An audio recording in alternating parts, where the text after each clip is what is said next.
My name is Vincent Moore.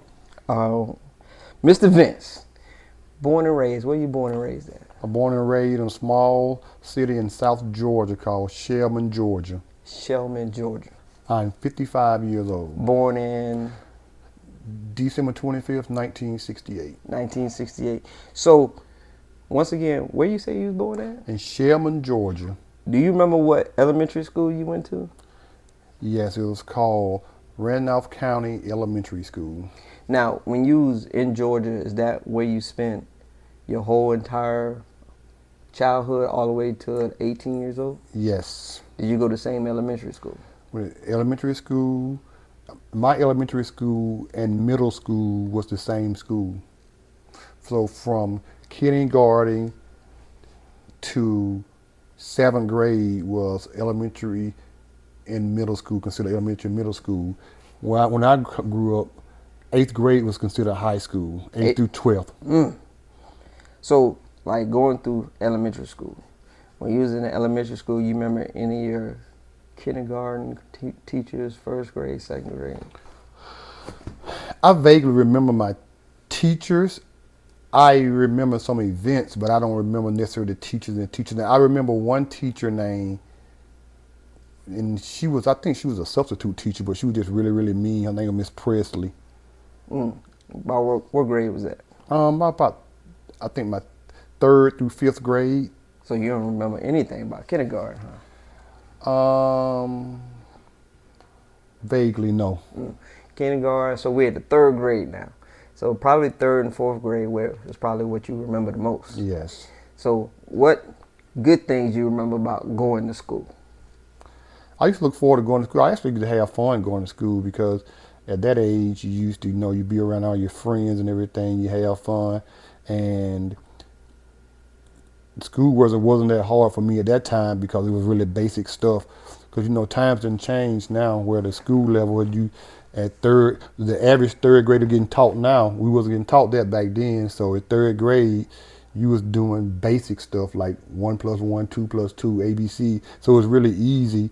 And if I'm not mistaken, I recall that I don't recall anybody getting held back during my era. Those times, if you went to school, you passed and got promoted to the next grade.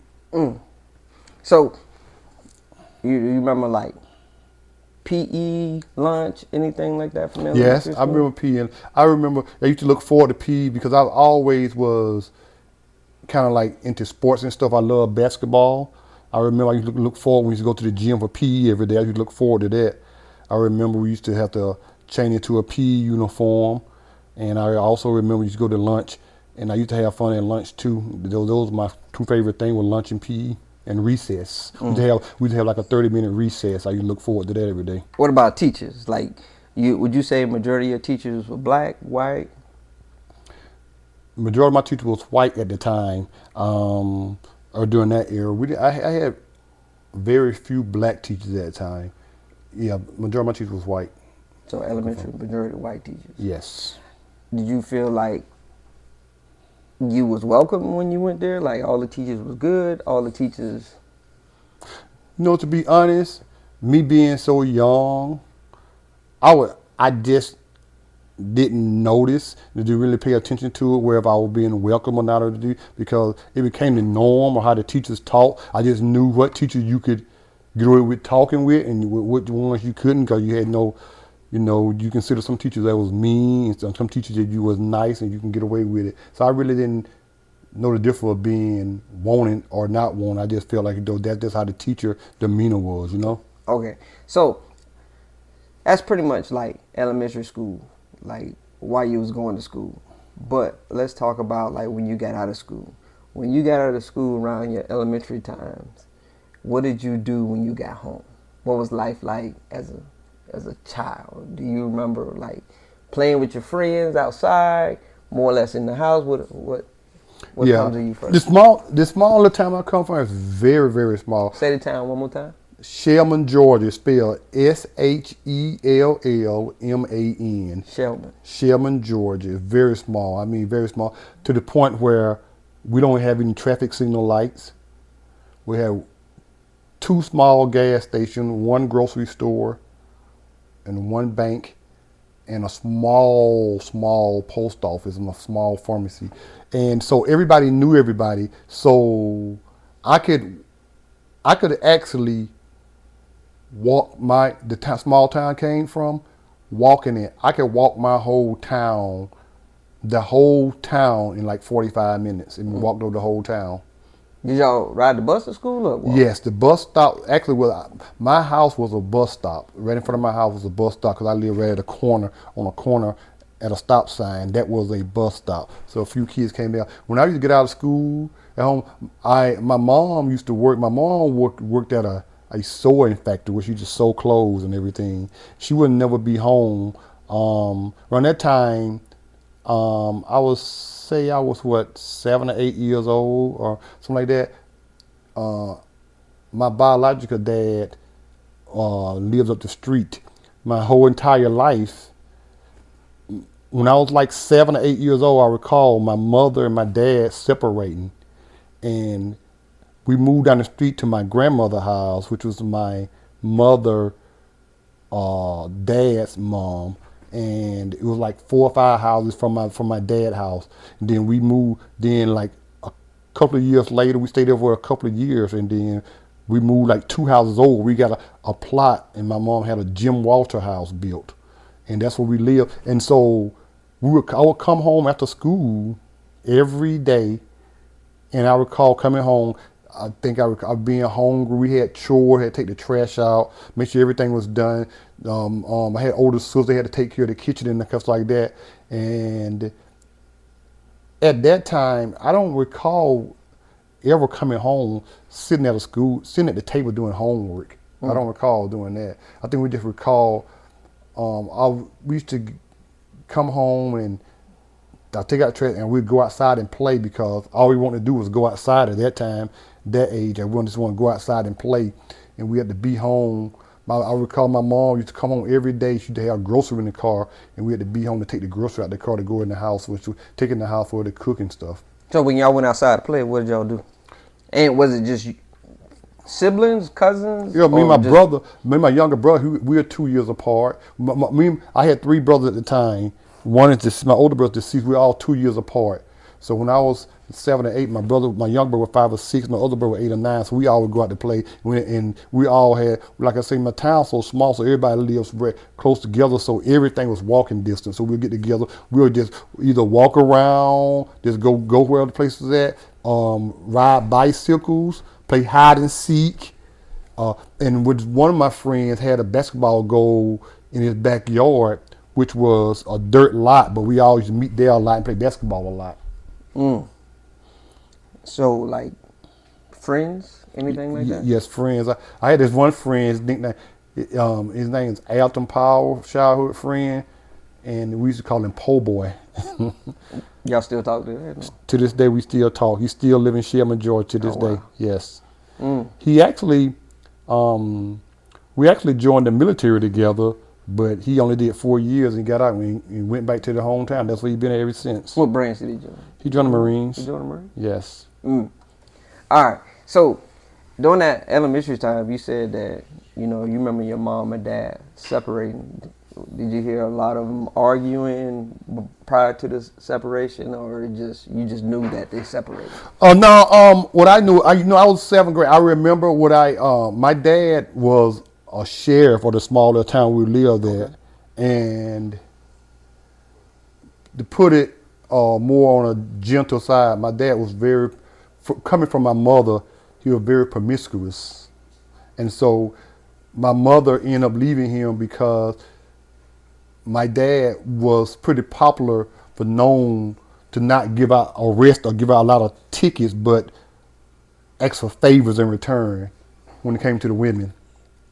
So my mother ended up leaving him, but I guess you could see that leaving him, but we left, but we left right down the road. But where we left him to was 2 minutes down the road. I could literally stand in my yard, my mother's yard today, and see my dad's house. Did you ever notice it, or your dad doing it, or I never witnessed it myself. I just remember My mom, it was me, my mom, my two brothers, and my sister that live up here in Jonesboro with me. My older sister, she always lived with my grandmother we had lived with, and it was my dad and his mother. We all lived in the house. It was like it was a 3-bedroom house. All of us lived in that house. I didn't recall. I just remember one day we were packing up and we moved to my grandma. I never seen anything personally. I guess because I was so young. He Well, never brought it to the house, anything of that nature. I'm just trying to stay on the elementary side. Did you feel like you had a better relationship with your mom or your dad? At that time, or you mean later? Elementary time, that time. I would say, I would say, I had a better relationship with my dad at that time when I was that young, because my dad was he used to like do like have a stuff. Cause when I was growing up, we had chickens in the backyard, we had hogs in the backyard. We had a garden and all that type of stuff. And I used to help my dad, feed the chickens, hogs. He used to take me fishing and do all that type of stuff. My mother was more like a housewife at that time. She wasn't working, because I don't recall my mother started working till after she left my dad. To the sewing factory. Yes. So what experience you feel like you had with your mom doing that? My mom just was always there. She was always home until she left my dad. Then she was always at work. She went to work Monday through Friday. I had a good relationship, but I think my relationship didn't get closer to my mom until my dad was not in the picture, not physically there anymore. My dad was named Vincent Moore. My mother her maiden name was Edna Robinson. Edna Robinson. And then when she married my dad, she changed her last name to Moore. That's how my name came about. We always named us my dad took my last name Moore. But my sister that lived in Jonesboro, she kept I don't know how she managed, but she kept the name Robinson. I don't know how that went about her. She did it when she was grown, but she go by Robinson instead of Moore. And so, but my dad. So mom and dad had how many kids? My mom, how many siblings I have? Yeah, between mom and dad. I have my dad. Also, dad got different kids. Yes, my dad got 3 different kids. I got a younger sister that lives in Columbus, Georgia. She's in her. So hold on. Let me see. So between your mom and your dad, how many total? Yes, between your mom and your dad. Different between my mom and my dad. 4. 4. So you're number what of 4? I am second to last. I'm next to the baby. What they call knee baby. What they'll call my brother. My younger brother is the youngest, and I was the second youngest. Second youngest. And then there's my brother. Your my brother. Then my sister live in Jonesboro. Then my older sister that never lived with us. So okay.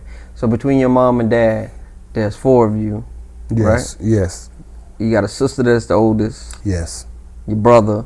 Yes. Then you. Then baby brother. Yes. And then you say your dad had. Yes. I got 2 older brothers, man. One from your dad. From my dad's side. They both live in Florida, and I got a younger sister. She live in Columbus, Georgia. From dad. From dad's side, yes. My 2 older brothers my dad had them before. Of course, I say older. They older than me before I was born. But my sister lived in Columbus. He had her after me. After how my mom and then they wasn't together no more. The other lady that lived. By how long was your mom and dad married before they separated? I'm glad you asked me that. Both of my parents are dead and gone, and they never got a divorce. Never got a divorce. Never got a divorce. So my mom and my dad was married. My mom left my dad when I was 7 years old. My dad told my mom, "You're gonna be my wife to the day I die." And my dad was still legally married to my mom the day he died. And my mom never went and filed. My dad passed in 2015. My mom hadn't been with my dad for 40 something years. And when he died, they looked up everything in the system, and my mom still got his Social Security. And they hadn't been together in 40-something years because they were still legally married. She was getting his Social Security. After he passed, yes. Oh. Because my mom, I call him my stepdad. My stepdad was in my life probably from like 9 years old until I left home. But they never got married. They never got married, but he lived with my mom. My mom was together for like almost 40 years. They never got married, and he was okay with that. I don't know why. He was okay with not being married, not getting married to her. But they lived together and everything almost 30, I think it was 38 years. So, but it's not something that you growing up or got any older, you never asked mom and dad, hey, why you never... No, it never crossed my mind, but I just knew that my dad, because my mom used to joke about it and tell her, your dad say, I'm going to be his wife till the day I die. And you know, I asked my mom one time, I said, Mom, well, it was simple. All you had to do was go to the courthouse and file. I said, you can get an uncontested divorce because if daddy didn't want to sign the papers, the judge would grant an uncontested divorce still. She said, that is something I just never did. I said, why you never did? And she could never give me an answer why she just never did it. Have you ever heard your mom and dad specifically, you know, did they go to school, graduate high school, get any college degrees, anything like that? My mom graduated high school. My dad dropped out of school in the 8th grade. 8th grade? Did he say why? Ever tell you why? He said he had to work. He said he had to work. What about stepdad? My stepdad, he didn't graduate school either. My stepdad only had a 3rd grade education. He funny story because we talked about it, we laugh and picked at when my stepdad he didn't get his driver license until he was in his 40s because he couldn't read and write. And then when he got in his 40s, that's when they started giving oral exams. Somebody will come and actually read the question to you. Then he was able to get his driving license. Oh, wow. And we used to joke around and talk. Was he driving before then? Was he driving his whole life? Whole life, huh? In the South, that's what you do. You know, license to drive. Small towns like that. Yeah. You don't need no license. He drove his whole life, so he knew to drive, but he just couldn't have had the written part because he couldn't read and write. He had a 3rd grade education. So he dropped out because he had to work too. So both of them work fields. You work the fields.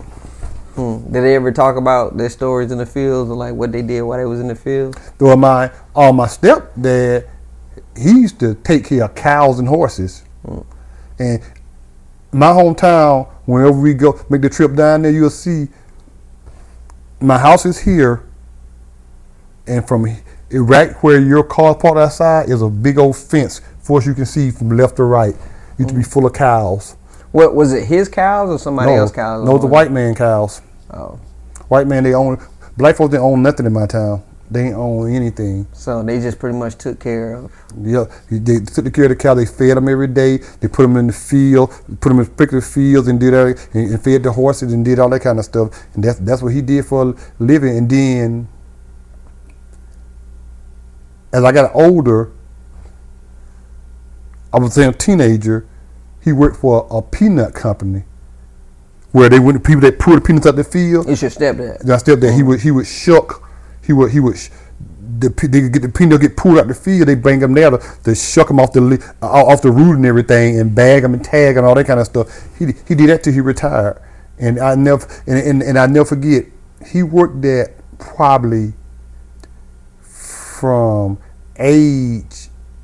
He said he worked there for 50 years, and when he retired, they gave him a plaque and a watch for 50 years of service. So let's talk about this. Remember, we was just talking about earlier the idea of retirement. Yes. So when we talk about retirement, that means the people that he was working for gave him money for the rest of his life. Do you think they cut him a check, or do you think he was getting like, Social Security or something like that, or like? I'm glad you asked me that question. My stepdad, like I said, had a 3rd grade education. Yes. Didn't know no better. If you were right now to offer me say, would you take a lump sum of this or residual income for the rest of your life? I'm gonna take the lump sum. Yeah. Okay. So what he did was he took the lump sum, but they taxed it so much. I think the lump sum, I think, was like $30,000. He only get like $22,000 or what, or 20, and he ran through that money in 6 months. And we're back there, and then, and what ended up happening was that when they get that lump sum, he worked 50 years. That was his retirement. He didn't get, after he spent that money, he didn't get no retirement check or nothing. Yeah. So he was just sitting there broke 6 months later, 50 years, and he had to end up going and working with the chicken house I was telling you about, just to make money. What's the chicken house? What's that? Where I told you where you go eat at when you on Friday, the back porch. Oh, the back porch. Back porch, yes. What did he do there? Like this is after he retired. So Yeah, he yeah. went back to work. He would clean. He would come sweep the floor, clean, and after the restaurant closed, And they probably paid him cash. paid him cash. Just a hell of a little money in the pocket. And then he started mowing people's yards and stuff. He thought that's what he would do. He would go around and mow people's yards. He bought him a lawnmower and go around and he would mow people's yards. Okay, what about mom?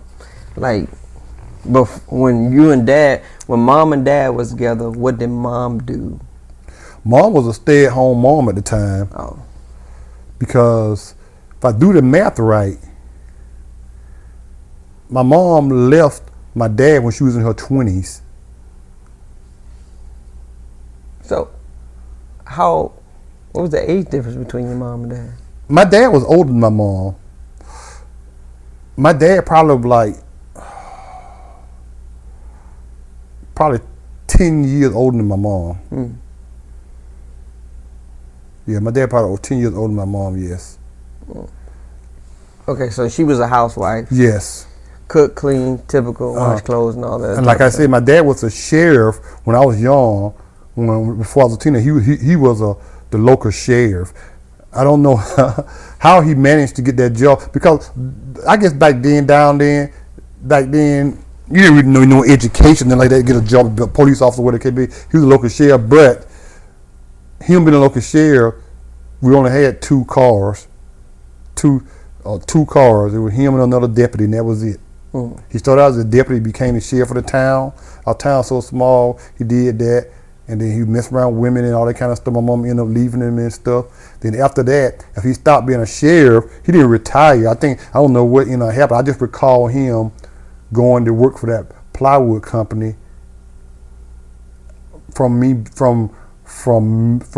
middle school all the way to I graduated high school and left home. That's what he did, and he did that until he retired. He didn't retire till he was almost 70 years old. Oh, he was 70. Yeah, but what about mom though? Like after mom and dad split, you said she kind of like working. That's what my mom. She only job I recall my mom having is working at that sewing company. That's the only job. It's a fabric sewing machine company, and I remember her used to sometimes bring us socks and shirts and stuff. No name, it wasn't no name brand stuff that she wasn't sewing herself. That's just what they was doing. I forgot the name of it, but it was like 10 miles away, and that's the only thing I remember her doing all life. Because before she passed, man, she had what you call it, Parkinson? Not Parkinson, in your wrist where you been like sewing your hands, like you call typing. What you call it? Yeah. What you call it? I forget the name of it, but I know what you're talking Yeah. about. Not lupus, but what you call it? Yeah, I know what you're talking about. I can't. It'll come to me. And she had that real bad, man. And she had arthritis in her Carpal hand. tunnel. Carpal tunnel. Yeah. That was she had really, really bad from sewing all those years, man. Yeah. And she only made $100 some a week from doing that. But I can only say I never went hungry, man. I never went hungry. My mom. Wait, it was a farm. Yeah, I never went hungry, never went to bed hungry, nothing like that. My mom provided, man. She always had transportation, always had a car and everything, and that's how I got around. When I became a teenager and stuff, I had to watch my mom's car every Saturday so I could use it. Did you drive the car any? Or did you have a license when you? I got my license at 16. At 16. Because that was the thing to do. This day and times, kids don't even care. They in their 20s, still ain't got their driver's license yet. Well, we got Uber and Yeah. So, but I got my license when I turned 16. My birthday is on Christmas Day. I think in January, when school everything opened back up, I was able to get my driver license. But I was driving before then, but I wasn't able to. How I was driving that, I think when I became a teenager in high school, my stepdad ended up buying my mom a washing machine, but we didn't have no dryer. So a lot of times we had a clothesline in the back of the yard. We had to hang clothes on the drying line. But if it was too many, she would make it was a laundromat down the street. It was a laundromat / club connected to one building. Laundromat right here, and then next door was a club, one building. And so how I started driving was she would start sending me down the street. It was less than a mile down the street to go dry the clothes. And that's how I started my driving. She would do lunch. She would wash if it was a lot of clothes or something she needed. If, like I said, she watched some of the evening time, she knew I'm gonna be dry in the morning. She would give me some quarters. I would go down there and throw the clothes in the dryer and stuff and dry them and bring them back home. Well, let me ask you about sisters and brothers. How do you feel like your relationship with your sisters and brothers growing up? I think I had a pretty good relationship. I used to, me and my young brother used to do everything together and stuff. I think for the most part, my sister, even my sister, one living in Jonesboro to this day, she still try to act like she's me and my brother's mother, and just always try to boss us around. She the oldest. Yeah, she always try to boss us around and stuff. And so, but we had a pretty good relationship. I enjoyed my sisters and my brothers growing up and stuff. It was a good time. We left off talking about your elementary time, so let's move towards middle school. So, what middle school went to? Was it the same thing as elementary? Yes. As I stated, my elementary and middle school was the same. Like I said, when I was coming up, kindergarten through 7th grade, went through to elementary school and middle school. It was the same school, just like on a different wing. Then went to high school in the 8th grade. So hold on. So let me get this right. So elementary school for you was kindergarten through the 7th grade, right? No. I went to the same school from kindergarten to the 7th grade, but from the kindergarten to the 5th grade, you were considered elementary school. Then they had 2 wings specified for 6th and 7th grade at the same school that they considered middle school. Oh, okay. But still the same school. Still the same Randolph County. They called it Randolph County Elementary School. Then later on down the line, they called it Randolph County Elementary / Middle School. Oh wow. So the 6th, 7th grade, you're in middle school now. Yes. So was there a different transition from?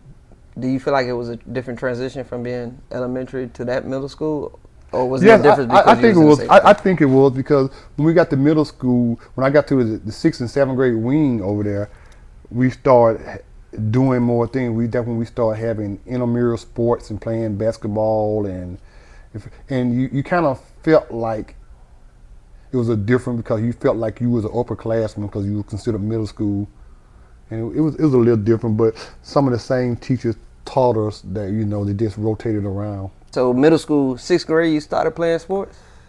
I used to play around, basketball and stuff at home, but they had intramural sports at school from the 6th and 7th grade. Only 6th and 7th grade could play. That's when I really started playing in organized sports. Yes. So, what sports you play? Basketball? My main sport was basketball, but I also played a little baseball, and I ran a little track. So basketball, what position? I played forward. Forward? Yep. So in middle school, about how tall you said you were? Were you pretty taller than everybody, or? Yeah, I think I was tall. I think by the time in 6th and 7th grade, I was between 5'10" and 6 feet already. That's pretty tall. Yes. So baseball, what? Baseball, I actually played pitcher because I'm left-handed, and I actually pitched when I was playing baseball. Pitch. baseball, and then track. What'd you do with track? Track, I used to run the relays in the 440. What they back then, you think you used to call it a 400. You used to run a lap around. So throughout that middle school time, no, nobody you dated, you ever? Oh yes, I dated. I had a couple of girlfriends. I had a couple of crushes, but I dated. I actually So well, let me go back. First girlfriend, what age? That you can remember, like you actually was your girlfriend. You say I was, 7th grade. 7th grade. Yes. So did you approach her? She approached you. If I recall, I think I probably sent a love letter, a note, because we actually rode the same bus to school because she was from my hometown. She wasn't, and so I think I wrote her a note, asked would she be my girlfriend, yes or no. So did you give it to her? Or you had somebody else? Had somebody else give it to her at the time. And what she said? She circled and get back to the person. She said yes. And So what did the note say? Hold on, what did the note say? I say, will you be my girlfriend? Yes or no, circle one.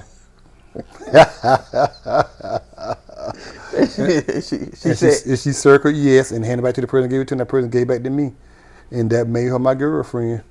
But how long y'all was considered yourself dating? Probably for a couple of months. But our relationship consisted on us just sitting on the bus together on the ride home. Oh, okay. So she wasn't like your first kiss or anything like that, wasn't it? Yeah, she was my first kiss. Oh. She was my first kiss. Was that on the bus? Yes, on the bus. On the bus. Did she approach or you approach it? I think I initiated it because we sit together and stuff and No, so tell the story. Like, how'd you initiate it? so we sit Seventh grade. How'd it go So down? 7th grade, I was pretty popular. I was pretty good in basketball. So my class, because in the intramural, how they did it was that your class played the other 7th grade classes. It was like how they had it was 7-1, 7-2, 7-3, 7-4, 7-5, and back then I think 7-1 was the smartest classes, 7-2, 7-1, nothing like that. And so my class actually always won the intramural basketball thing, and I got kind of popular and stuff. So there were other girls at college that used to like me or whatever, but I come and say, and my first girlfriend, her name was Ann Cox. ANNCOX, Ann Cox. That was her name.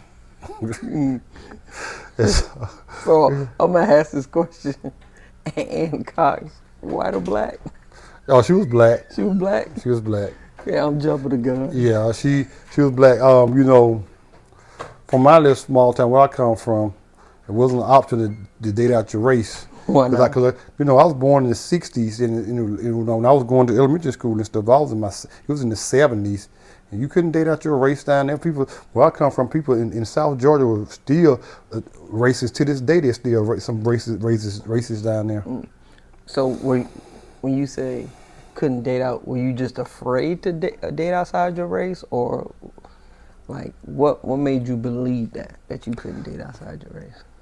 Because as I recall, now when I think about it, when I actually think about it, I don't really recall any white people being at my school. I had white teachers, but I don't really recall having any white classmates. So I don't think the opportunity ever came about because I was never around, especially in middle school, around white students. I know for a fact there no white student ride my bus. It was a little private school they went through, and That you went to, or I went to a public school, no, and they had their own separate bus and every transportation. It wasn't our school. I know for a fact. I already know there was no white kids on my bus at all. But go back. So first kiss, how on the bus? Yes, How'd you approach it? We just sit down, we sat on the bus, we just sit together, that was our date, you know what I'm saying? We would sit together and everything.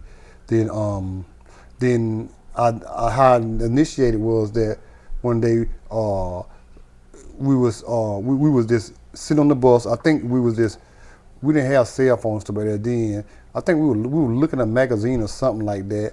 I know what it was. We were looking at a Jet magazine. You remember the Jet magazine Jet, back in that day?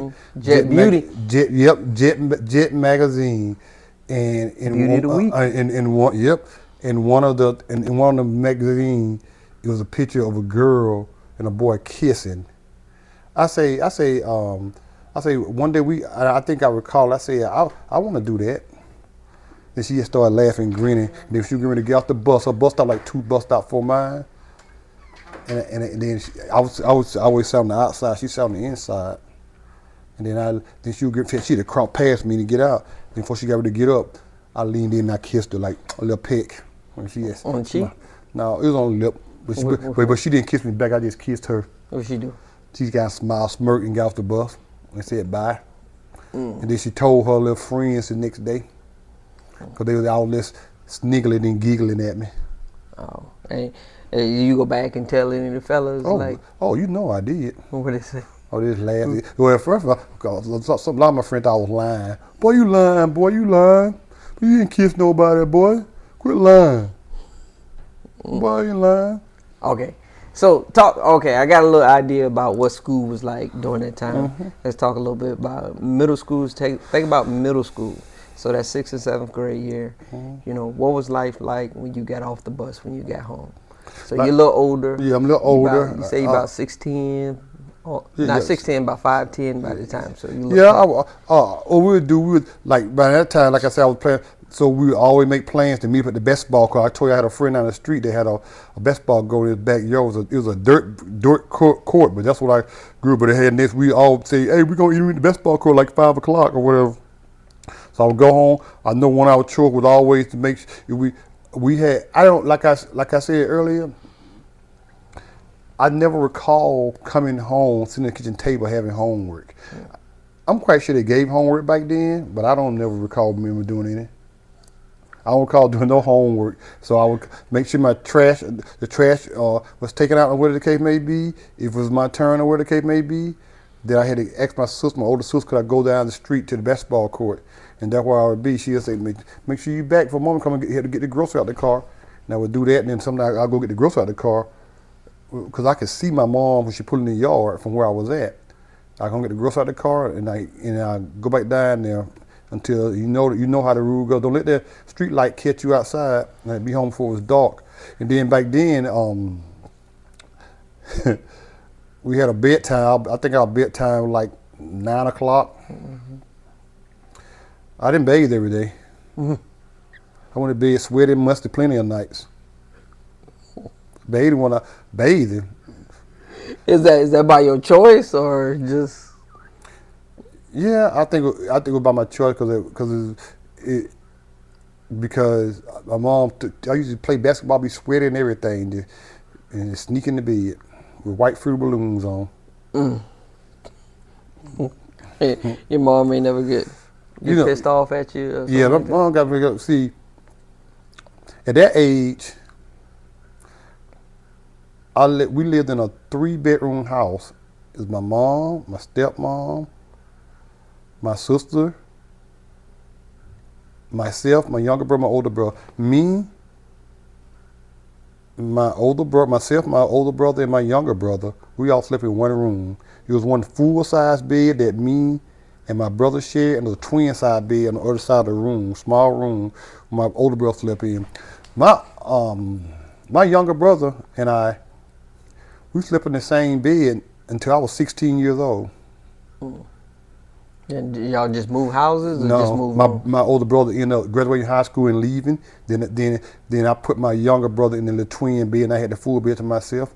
Because like I told you, we all were 2 years old. So when he graduated 18, he ended up leaving home. But we all slept in the same room till he was 18 and graduated. Then when he left, it was just me and my brother. But me and my brother, we slept in the same room until we graduated high school. We slept in the same bed until I was 6. He was 14, I was 16, slept in the same bed. So did y'all, like, during that time, did y'all do, besides just regular housework, that's pretty much what y'all did for, like, Yep. But for the most part, yes. housework, regular? In middle school, yes. So when you was in middle school, you never got any type of trouble? Was it No, always? I never got any type of trouble. I always been like a little class clown, make people laugh and stuff, but nothing to the extent of getting in trouble. We had a pretty strict bus driver, and she didn't like for, you got a bunch of kids on the bus that want to talk, be loud and stuff. She expected us to be quiet, like we was in church on the bus ride home into school. It's like the same bus driver? Same bus driver. For about how many years did you can remember? She was the same bus driver. As a matter of fact, she was the bus driver for my elementary, middle school, and for high school, because that was just her route. She took the same kids, and her name was Freddie Jones. She lived the street from, and back then, that's when the bus drivers, my little small town, if you was a bus driver, you actually took your bus home with you. You didn't have nowhere, you didn't park it like in a lot and like that. Your bus was parked in your yard. Yep. Okay. High school for you started at 8th grade. 8th grade. 8th grade, back in these days. So, 8th grade, were you still in the same school? No, 8th grade, we had a separate high school called Randolph Clay High School, which is still there to this day. It was two separate counties. Randolph was the county I lived in, and Clay County was the next city over, but it was a different county. And they brought those two schools together to make one high school. Because of our small population, we had to bring two counties together. Yeah, pretty small. So how was that transition going to 8th grade? Oh, I enjoyed it because I was ready to go to high school, like I said. And so when I got to high school in 8th grade, I immediately made the JV basketball team. So I was on junior varsity for my 8th grade year. Played like 10 games. I enjoyed that. And then when I became a freshman, you get an opportunity. The coach, the varsity basketball coach would let the JV coach know who you want to try for. And I actually made the varsity team as a freshman. What position? I was playing small forward at the time. Still playing small forward. So your high school, your basketball was your sport? Yes. You play any other sport? Yes. I ran track, and I played baseball for 1 year. My sophomore year, I played baseball. But baseball, I was a pitcher. It just messed with my elbow so much, and it just messed me up from shooting. I used to have my elbow used to be hurting so much from pitching so much until it just messed me up from basketball. So I stopped playing baseball. What about track? Track, I ran track for What'd you run? 3. Ran the relays, and once again the 400, which I think was still called the 400 meters when you run one time around. And ran the relays like the 440 relay and the mile relay where you run four people run one lap. And I did that. Did you do that all 4 years? No, I did it my freshman, sophomore, junior year. I didn't do it my senior year. Why didn't you do your senior year? I was just focusing on basketball 100% of the time. It's what happened was that our basketball coach, he made majority of the basketball players run track and everything. You like some type of sport on the side? On the side, It seemed like that was pretty common because, like, with me, I was made to do some type of sport. In my senior year, I just ended up not doing it because I didn't. I think he pick and choose. He told certain players, don't risk injury and stuff. So I was pretty good. I was one of the main players on the team, so he told me don't risk injury. So I didn't play my senior year. Now I'm gonna ask this question. You need to be honest. Don't lie. How good was you? Oh, I was a beast. I was a beast. I got newspaper clippings, everything. I got to find them for you. You got newspaper clippings? Yes. Because my small town, man, we had a local newspaper, man. And then they used to come record the games and do all that kind of stuff every game. Been on local news and everything. My senior year, man, I averaged 22 points a game. Oh wow. 22 points a game. Our high school sucked in football. We probably won one game a year, but we were known for basketball. During your time, did y'all win any championships? Yeah, we won the state championship my junior year. We didn't win our senior year. We went to state, but we lost at state. But my junior year, we won it. So were you 1A, 2A, 3A, We 4A? were 1A. We was only 1A because come from a small community. Yeah, Even though them two counties combined, we still was only 1A. And to this day, they're still on a 1A school. How'd you feel like doing that state championship? How'd you feel about that game? Were you nervous? Yes, I was always nervous. For me, I've always been nervous until I scored like one or two baskets, and then the nerves kind of shook off when I scored like one or two baskets because that was just how I did. Like I couldn't get in the flow of the game until I scored a basket or two, and then after that, the year that we went to the state and won it, we beat a team. They were all 1A because they classified as 1A, but they had won the championship the 2 previous years, so we ended up beating them. Oh wow! We're popular, man. So throughout that high school time, I just want to stay in school. Was there any teacher that you know of that you feel like had any impact besides coaches? I ain't talking about coaches, just teachers. Like, or was like high school like a blur? Were you more Yeah, focused on? I can. Yes, no, I know. I got. Let me tell you. Being that I keep emphasizing outside our school, our coaches also had to teach classes too. So my basketball coach was also my science teacher. So when he coached, he was the basketball coach. He coached PE, but he also had had to coach science too. He just so happened to be my science teacher my junior and senior year, and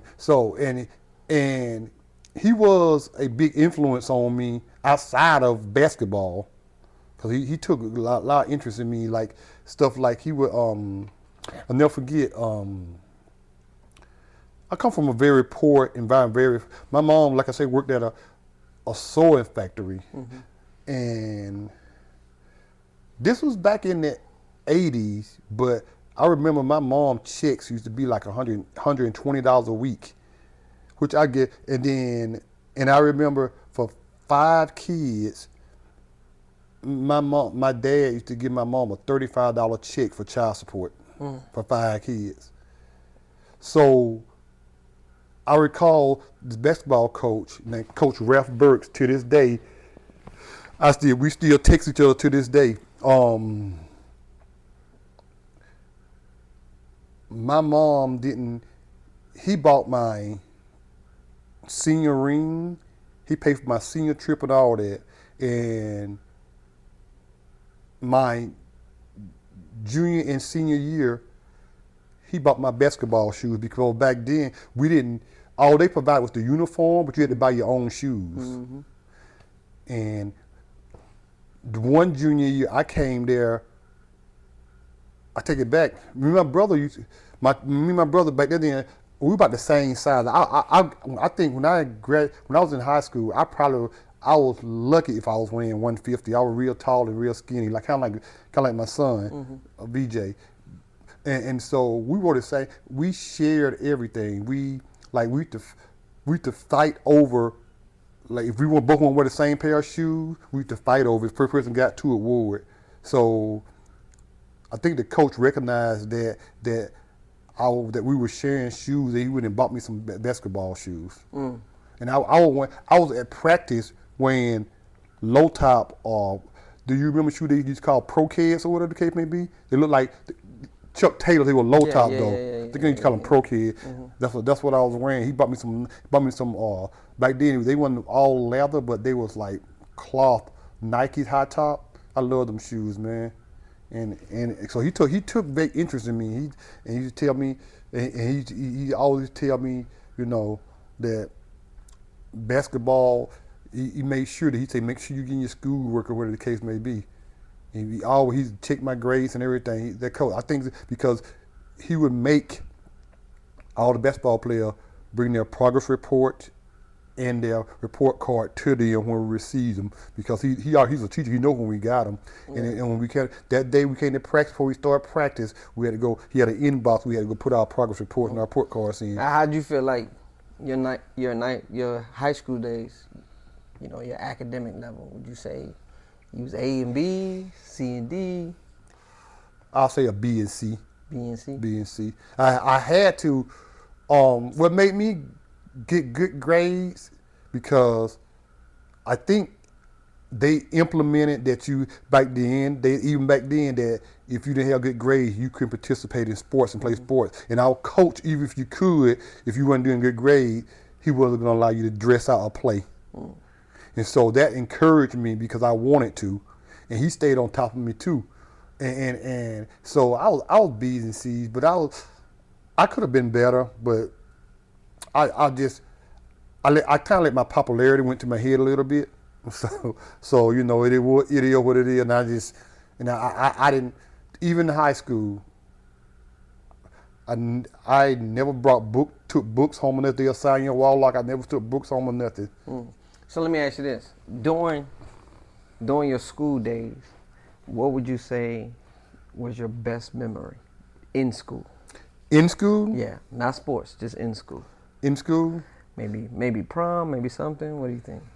My best school day, to be honest. That moment in high school. I would say going to the after school dances and stuff like that. And I had this one teacher named Mr. Williams. And he just was a fun teacher to class to be in. But I think the most thing I enjoyed about school was, I think, the after school activities. And break time. We had like a 15-minute break, I think, before the last Tuesday. Everybody used to go meet in the lobby by the gym for break time. I enjoyed break time. I also had fun on lunch time too, because you got a chance to see everybody. What was the worst time? Worst times, I would say,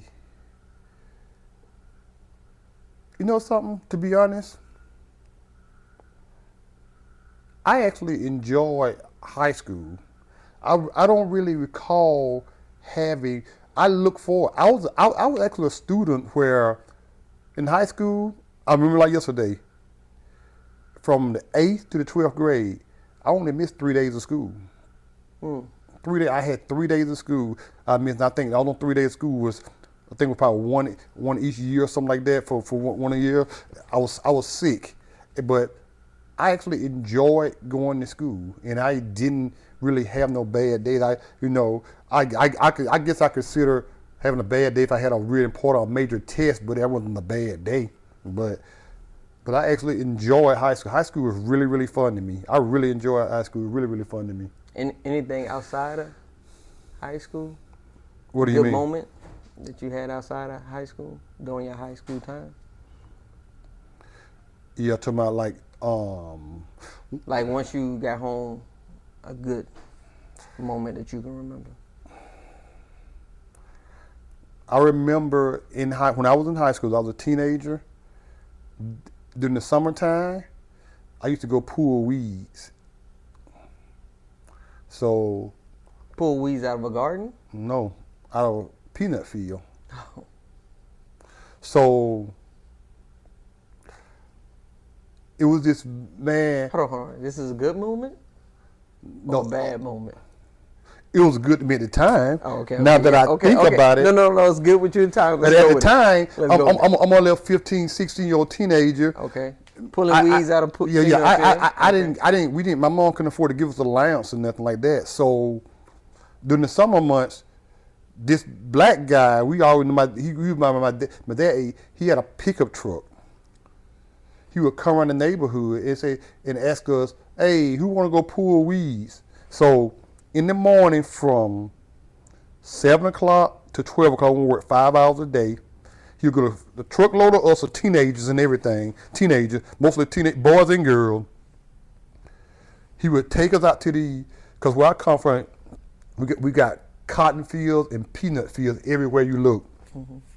So, and we would go down.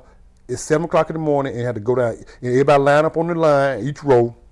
and go down there and pull the weeds out the peanut field, and you'll see a difference when you can see that a road haven't been pulled and have been pulled, and so we work from 7 to 5, and wait, was it 7 to 5? And we got paid $50 a week. $50 a week. So every Friday, that Pam was like the supervisor. Mm-hmm. He'll come out there when we get ready to get up, y'all cash, giving us cash. And now I know why he was giving the cash, but then I didn't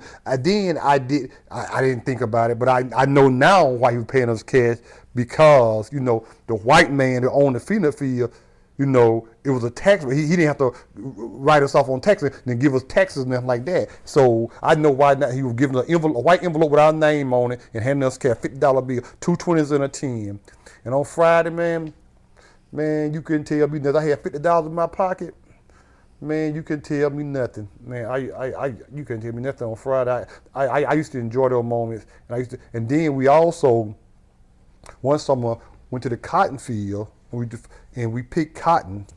I physically picked cotton your high school time. My 11th grade. I picked cotton and put them in. You put them in this we call croaker sack. Croaker sack. You know what croaker sack is? Croaker sack. You pick cotton buds and put them in croaker sacks. And then when you get cotton buds and put them in croaker sack, croaker sack get full. You put them. Then they'll get the croaker sack and. Hold on. When did you graduate high school? Graduated high school in 1987. 87. So you was picking cotton in the 80s. Yes. 85, 86, 87. I was picking cotton. Same thing, same man. $50 a week. During the summer months. But you enjoyed it. I enjoyed the $50. And it was, and the reason why we only did a half a day in the summer, because where I'm from, it got so hot until we couldn't be out there in the afternoon time. It was so. I mean, 9 or 10 o'clock, it was already like 100 degrees. Yeah, it does get hot there in Georgia. It was 100 degrees, so we only worked the morning from 7 to noon, and that was it. After that, you were done. But them 5 hours, I recall, you just passed by so slow, man, because we got there 2 hours, man. It's 9 or 10 o'clock. It felt like 100 degrees. You feel like you've been out there 8 hours already. Dressed in sweat. I used to wear shorts and tennis shoes and T-shirt, man. Back then, I wasn't a person that wore caps and stuff, but I wish, now I think about it, I would have wore a cap. I was a little kid, man. I had a lot of energy. I was just looking forward to it, man.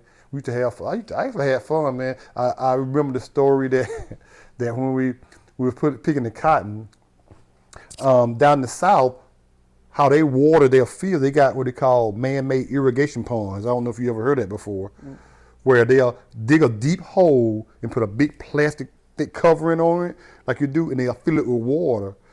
I don't know if you ever seen the irrigation sprinklers that sprinkling it, that's watering the whole field, that move back and forth. Yes. It's like on a big wheel type. Yeah. So that is hooked up to a well, that irrigation pond, where they're pumping water and watering the whole fields and stuff.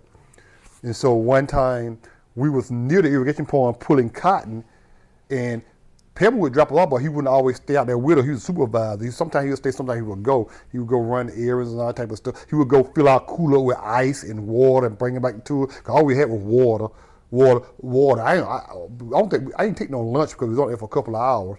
And so, and we all, me and a bunch of my friends, man, we was in the irrigation pond swimming and everything, not knowing that we could have drowned, because the irrigation pond, it's a suction. It's sucking the water out. You know what I'm saying? Mm-hmm. And one of the kids got sucked to the thing, and almost drowned, man. And we came back. Pam had told her, he said, "I'll never forget this. Me and my brother, we still laugh about it to the day. When he was getting ready to leave, he said, 'Don't get in the white man pond.' Do y'all understand me? Don't get your ass in the white man pond." That's your brother saying that? No, Pam, the supervisor. Don't, because we were right there by it. But so, Pam, the guy that came and picked y'all up. Yes. Black guy though, right? Black guy, yes. Okay. He was telling, don't get in the white man pond. don't get your ass in the white. Okay, people, we don't get in that pond. I don't think he had. I don't think he was out of sight. We was in that pond. Then he came back. We had got out of it. He pulled up and looked at us. He said, "Why the hell all y'all wet?" He said, "Didn't I tell y'all not to get in the white man?" So he tried to fire me, my brother, and three of our friends. I'll never forget, man. He said, "You fired. You fired." So we're saying we fired. I'll never forget. That's why you're in high school, though. High school. Yeah. Next morning, he come pick us up, pick everybody else up at 5. Me, my brother, and my 3 friends, we beg and pay him, and can we go pull cotton? And he let us back on the truck. Please pay him, please don't fire, please don't fire. Because y'all wanted that $50. I wanted that $50. That's a true story, man. True story. And to this day, I didn't realize what was going on until I was grown and had left there. And to this day, in 2024, I don't think they have people out there picking cotton by their hand, but they still have people walking the field picking the weeds out the peanut field. I seen it. So, around what time of the year do they go out there and pick peanuts out of the field, Well, we pull the weeds out the field during the summer months. Pull the weeds. It's during the summer. During the summer months, yes. It was during the summer months.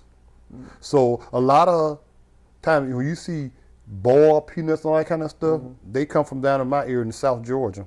So, but like you said though, this is 1980, and I think a lot of people are gonna see this and just won't believe that in 1980 people was picking cotton. This was 85, 86, 87. I mean, like almost in the 90s, close to the 90s, and I was picking cotton. So, but what are the likelihood? Here we are, 2024. People are still picking that cotton. It's to this day that it's a cotton gin in my hometown that still.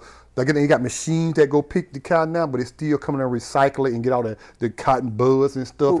Like a person does that.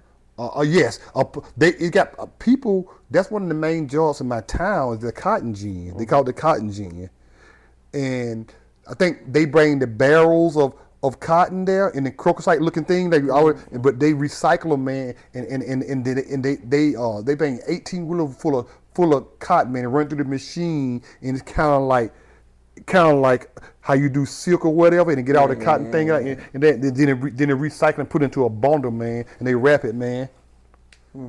And to be honest, I never put a lot of thought into it until you and I had a conversation about it, and I mentioned that we still have a cotton gin, and that's an operational cotton gin. In 2024 in my hometown, and that's one of the main jobs in my town to this day. It's something to go see. I'm telling you, it's something to go see. And just things that as we young, we just don't think nothing of it. But just like when you went and got picked up, did you ever tell your mom or your dad where you was going, what you was doing? Yeah, they know. My mom and my dad know we were doing it. They're the one that told us that we're doing. I don't know if they had talked to Pebble or whatever, but Pebble used to ride around certain place, do the little small town, and make certain stops. And 1 hour stops in front of our house. I don't know if she had talked to Pebble and told him to come get us or whatever the case may be. Because during the summer months, all we did was we woke up, looked for something to eat, and we went outside to play basketball all day. Growing up, because it wasn't like in a big city. It wasn't a big city. It wasn't a big city. So we all got together, man, and they play basketball and football or something like that. And so our mom got tired of us just sitting around the house not doing nothing. We used to always ask for money. She didn't have money. I think I'll never forget, like when our mom would get like a little extra money or anything. I'll never forget. When I got older, man, I was in high school. My mom had started giving us like during the year, because we don't work that job pulling cotton and weeds in the summer months. So during the year when we weren't working, my mom would give me, I'll never forget, every week was a $7 allowance. He gave me $7 every So week. like, just think about high school days. What did you spend the money on? If it was such a small town, like where'd y'all, like, was there movies? No, no, and in the movie theater, we had a small restaurant there called, it was called the Back Porch. As a matter of fact, it's still operational today. It's the only restaurant in the town called the Back Porch. It was a chicken house. And you go there, like when I get off work, when I used to get my chick on Friday, I go take a shower with her, change clothes, and we all go to the chicken house and just get, and like, it was like a little hut, but people came from all over different little cities to get their chicken house, owned by white people. And like in my little town, when you first come into it, it sticks like a sore thumb where the white people side of town and the black people side of town. When you first come in, all the nice houses and everything, you can tell. Then you keep going, you cross the railroad track, you know you're in the hood. So when you say the neighborhood, a lot of us think inner city or something like that. Ain't no neighborhood, that's just the beginning part of the town. So, but like, when you say, it was a clear difference of where the black people were and the white people were, would you say that a lot of the black people where you're from didn't have a lot of money, or did you know some black people that had a lot of money down there? Me growing up, Or you probably just didn't pay any attention to it. me growing up, I didn't really pay attention. I don't recall any black people just standing out, having a lot of money. Only person I recall that I do, one person, and I think that he called himself sold drugs and wore a lot of jewelry. That's the only guy, and he drove fancy cars and stuff. But other than that, I just never pay attention to black people because my dad, when I was in high school, he was working at a plywood company where they would cut down trees and make it into plywood, like you go buy wood from Lowe's and stuff. He worked at that until he retired, and that was like 10 miles away from my hometown, and that was considered a good job. And did your brothers and sisters work in the fields too? Myself, my younger brother, my older brother, my sisters never did it. My sisters never did it. Just the boys. Just the boys. Just the boys did did it. it. We had girls, teenage girls, I ain't stuff, but my sister just something they never did. My mom didn't make them do it. She made them. She let them. Like I said, my older sister never lived with us really. It was just my next to the oldest sister. My older sister always lived with my grandmother, and my grandmother lived by herself. And then it was just my next to the oldest sister. My other sister, she just never. My mom always let her stay at home and took care of home. Okay, so now you think about it, what? Now that I think about it, the guy that owned all the cotton fields and the peanut field. What guy? I don't recall his name, but I know he owned. Say it, black, white? He was a white guy. Okay, white guy. He was a white guy. He paid all of us under the table. We call under the table. If it's somebody cash, he paid about under the table because I'm a kid. I didn't know.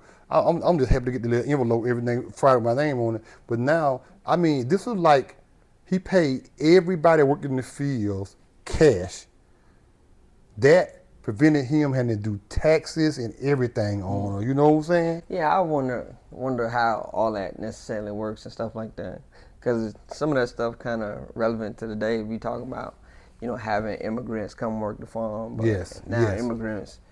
But do you want to pay Americans? How many Americans a day will actually work the farms and get paid under the table like that, and allow it? Yes, man, it's crazy. And when I go home now, like if I want to spend the night down there, I gotta drive 30-some miles to Albany, Georgia, to get a hotel. Like, it's depressing when I go down there. I got people now that I grew up with are still there, and you can tell they never left. And that environment they in, it makes them I don't know, it just ages them.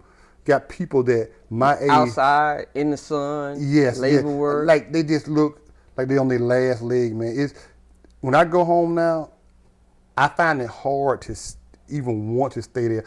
It's depressing, man. Like even a lot of the stores that was opened when I was growing up, they don't close down. And like for instance, in my hometown now, the little restaurant I was telling you about, the back porch.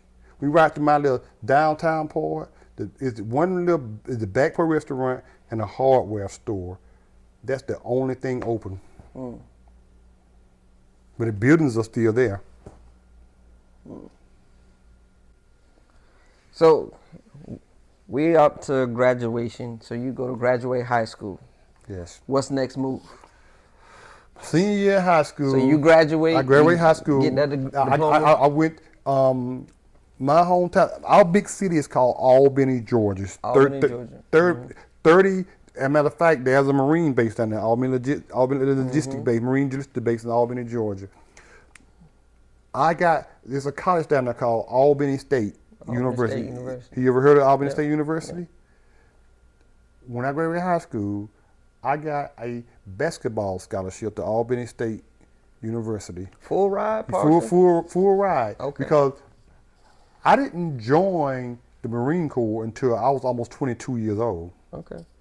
Well, stay with the basketball. Okay. I'm curious. So when I graduated high school, my sister that lives in Jonesboro, she had moved to Atlanta because she graduated. I graduated in 87. She graduated in 82. So she had already moved to Atlanta. She came in here to go to school. At first, she came to go to Job Corps. Then she went from Job Corps to community college. And so she was up here going to school and stuff, and she was working at the same time. So my senior, after I graduated for the summer, I came up here. That's how I ended up in Atlanta because she was up here. I moved up here with her during the summer. Mm. And during the summer, I came and got a job. I came and got a construction job up here. And I was working on the streets. When we say on the interstates, building bridges during the summer. The most money I ever seen in my life, man. I was living with my sister. I had to give her $100 a week, but I was up here. I was 18 years old, up here in Atlanta.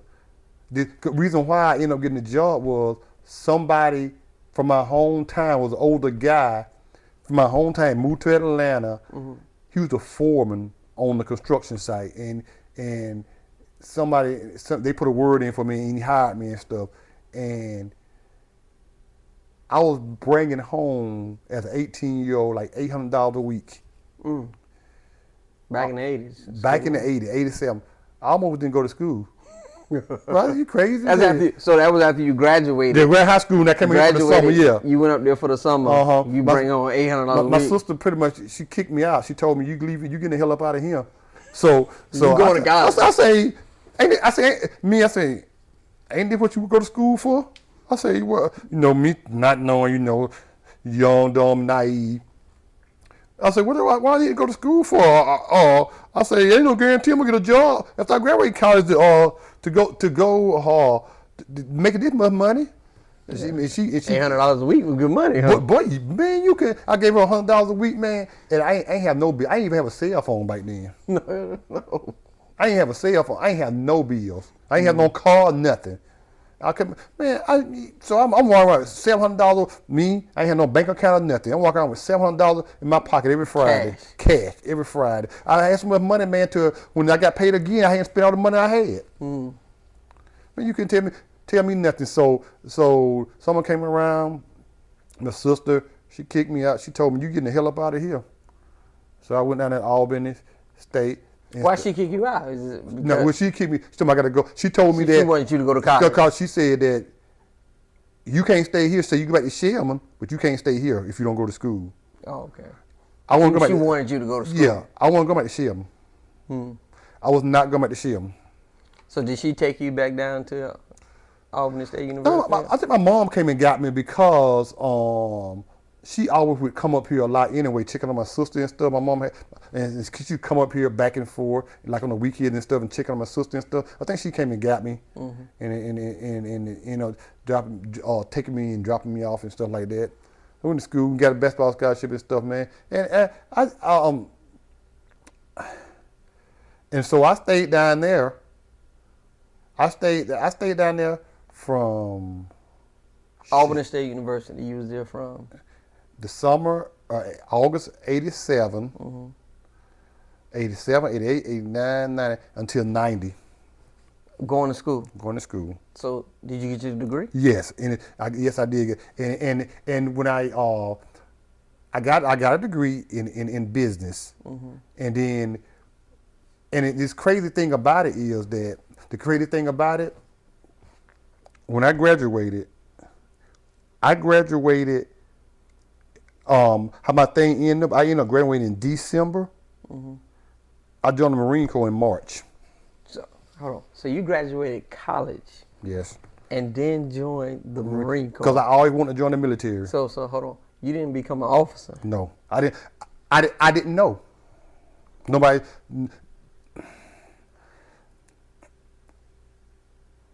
The recruiter didn't tell me anything. I just told when recruiters come on campus. Yeah. Come on campus. They want you to enlist. It was enlisted. There wasn't no officer. I don't know. I didn't never see the officers out there recruiting people. I just seen enlisted people there. Enlisted Marines. I don't know the officers just sit behind the desk. I didn't never see them out there. They came. I just said, I want to join the Marine Corps.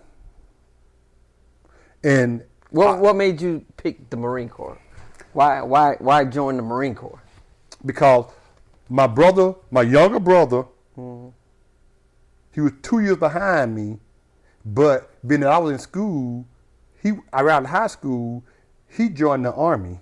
Okay. So when I was about to finish school, he had already been in the Army for 2 years. And we always competed against each other. Okay. And so it was a simple conversation.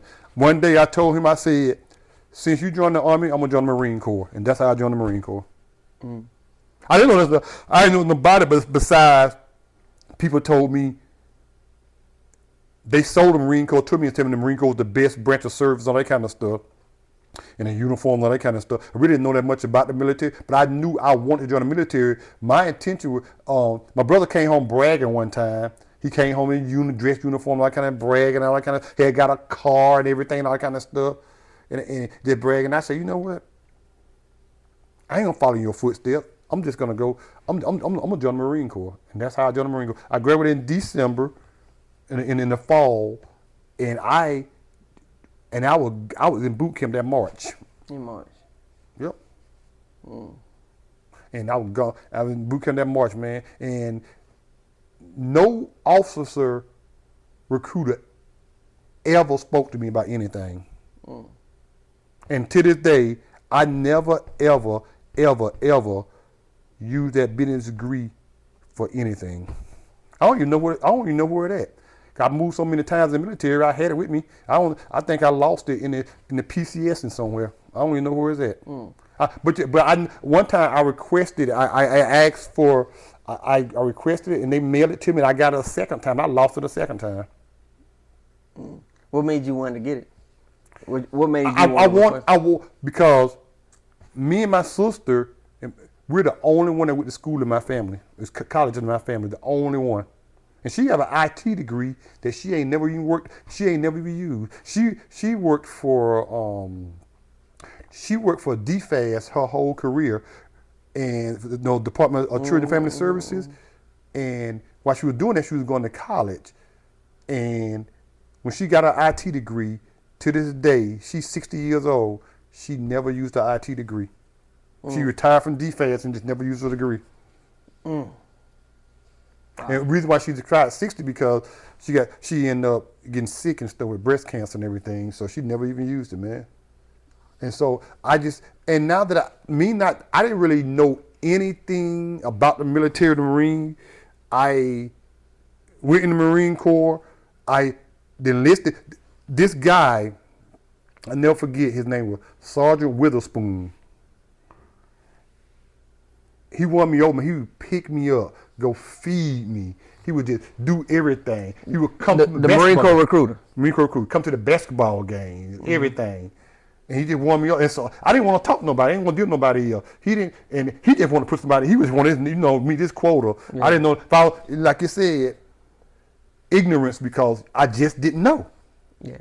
I didn't know. I didn't know about no officer, and I didn't know. I just know I wanted to join the Marine Corps because my brother came home talking mess, and I said, "I'm gonna do one up on you. You join the Army. I'm gonna join the Marine Corps."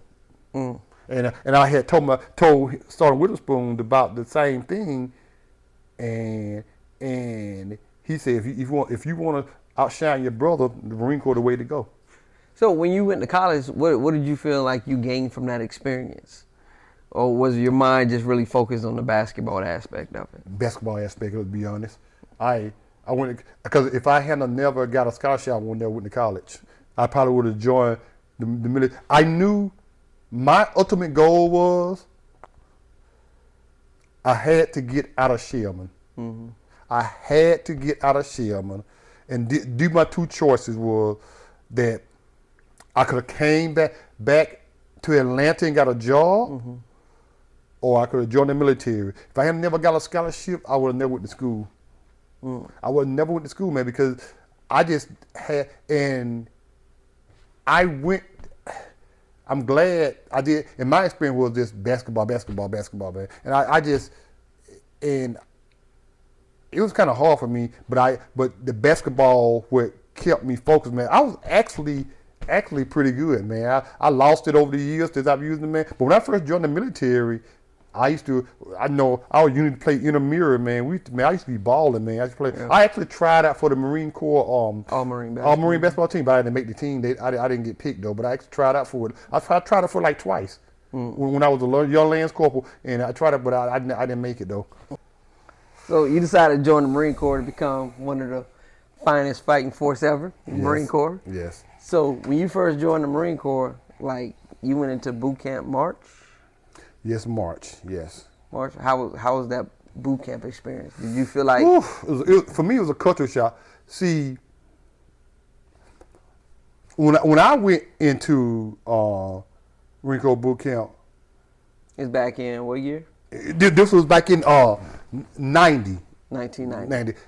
When I went to boot camp, I was already 21, going to 22 years old. I'm already grown. Yeah. So I think I have a life experience. I'm in with a bunch of 18-year-old kids right out of school. I'm already grown. I can buy alcohol, buy liquor and everything. It was a culture shock to me. I didn't take it serious at first. I was joking around. I'm a little older and everything. Everybody surrounded me with young high school kids and stuff until I got singled out for joking around and laughing a lot. And then I got serious because I didn't want to be the person they picked on all the time. Then I took it seriously. My I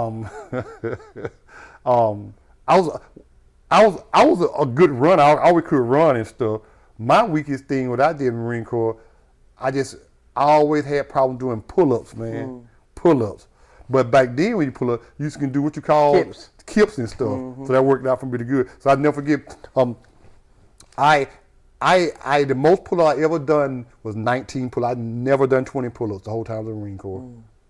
Never done. I did 19 pull-ups. That's the only thing. That's the hardest. When you first came in, how many pull-ups were you able to do?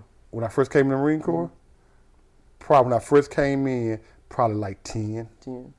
Probably like 10. That was with the kip. I just for me,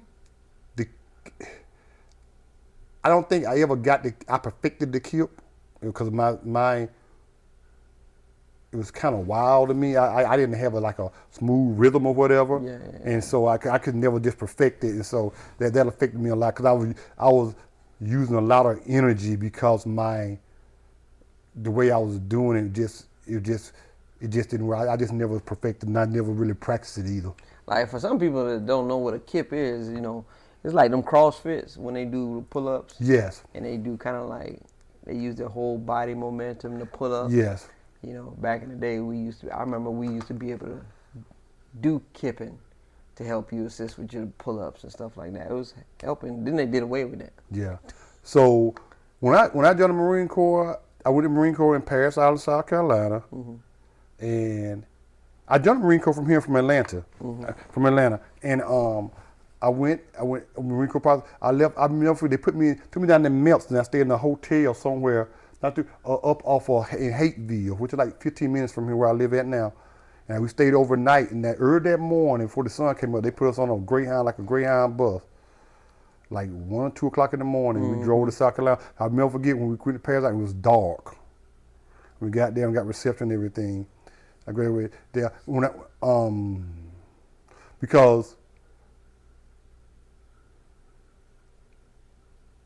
back then, I don't know if it's the same now, but even the recruiters down in Albany still had to bring all the kids up here to Atlanta to the MEP station. I'm not sure. I, Probably. I don't know if it's like that Cause now. like in my high school, they got a little recruiting station, but they do bring them here to Atlanta. Yeah. So that's why. So even my recruiter down, I got picked down in Albany. He actually drove me to Atlanta and dropped me off at the MEP station, like they were there. And so when I joined the Marine Corps, I signed up for communications. What's the MOS was job at the time it was a 2500 field, but my Pacific field was a 2531, which was a 2531. field radio operator. Field radio operator. Did you go to school for that? Yes, I would just I Where was graduated the school at? in 29 Palms, California. 29. 29 Palms, California. Mm. And so so for me went to boot camp, then went to MCT. What's the little base? Camp Johnson or whatever, Yeah. that by Lejeune. Camp MCT. Johnson. MCT. Then from there I went to 29 Palms from an MOS school. I think it was like a month or two out there in 29 Palms. My first duty station was Camp Lejeune, North Carolina. And then and ironically what happened was that I graduated boot camp with the boot camp in March. Graduated in June. Went to MCT. I think it was like for 30 days in July. I think October sometime in '90. I checked into Lejeune in '90. December I deployed to the Gulf. The Gulf War. Gulf War. I was there on base for 2 months, and then got deployed to the Gulf War. How was that deployment? Man, me young, not knowing anything. I was a PLC. I think I got more land scope while I was over there, and I don't. When I think about it, I think I was just kind of like more going with the flow of everything.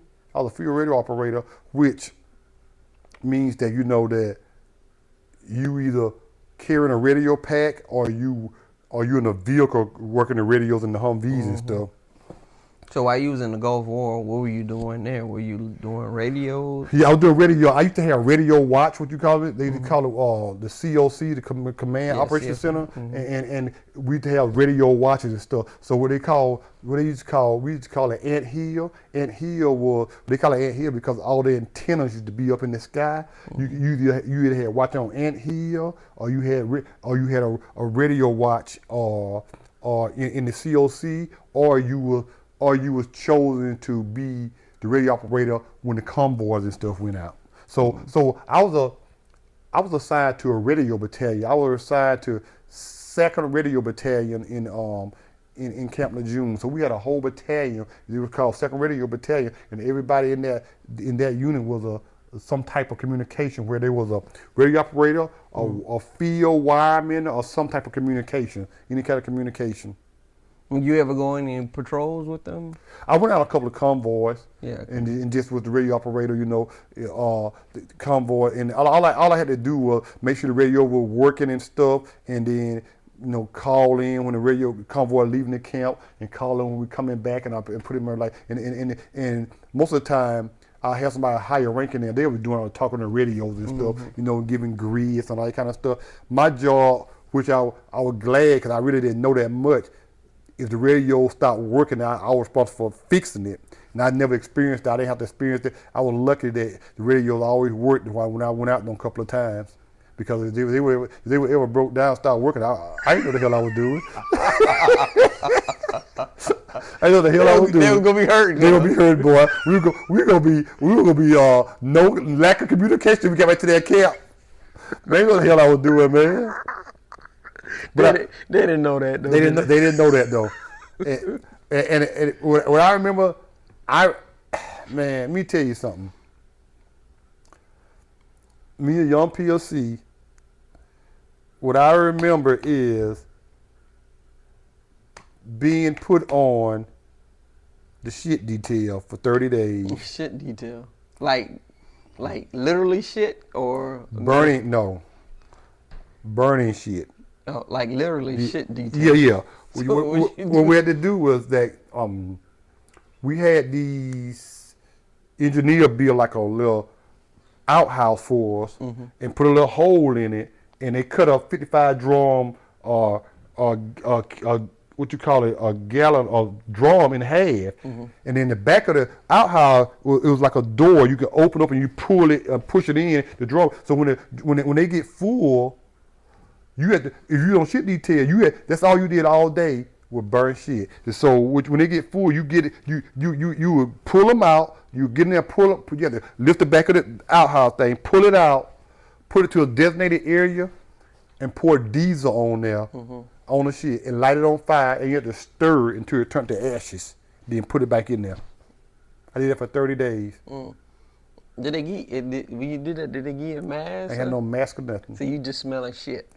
All for 30 days straight. Then went from straight from, and I remember that. Then after that, they put me on mess duty for 30 days. But hey, you know something? Me young, I was just going with the flow, man. But I just knew that I didn't have no bills. So when I came back we went over for like 6 months. When I came back, I think I had like $12,000 in the bank. Man, you couldn't tell me nothing. From that golf deployment. Yeah, I had $12,000 in the bank. Man, you couldn't tell me nothing.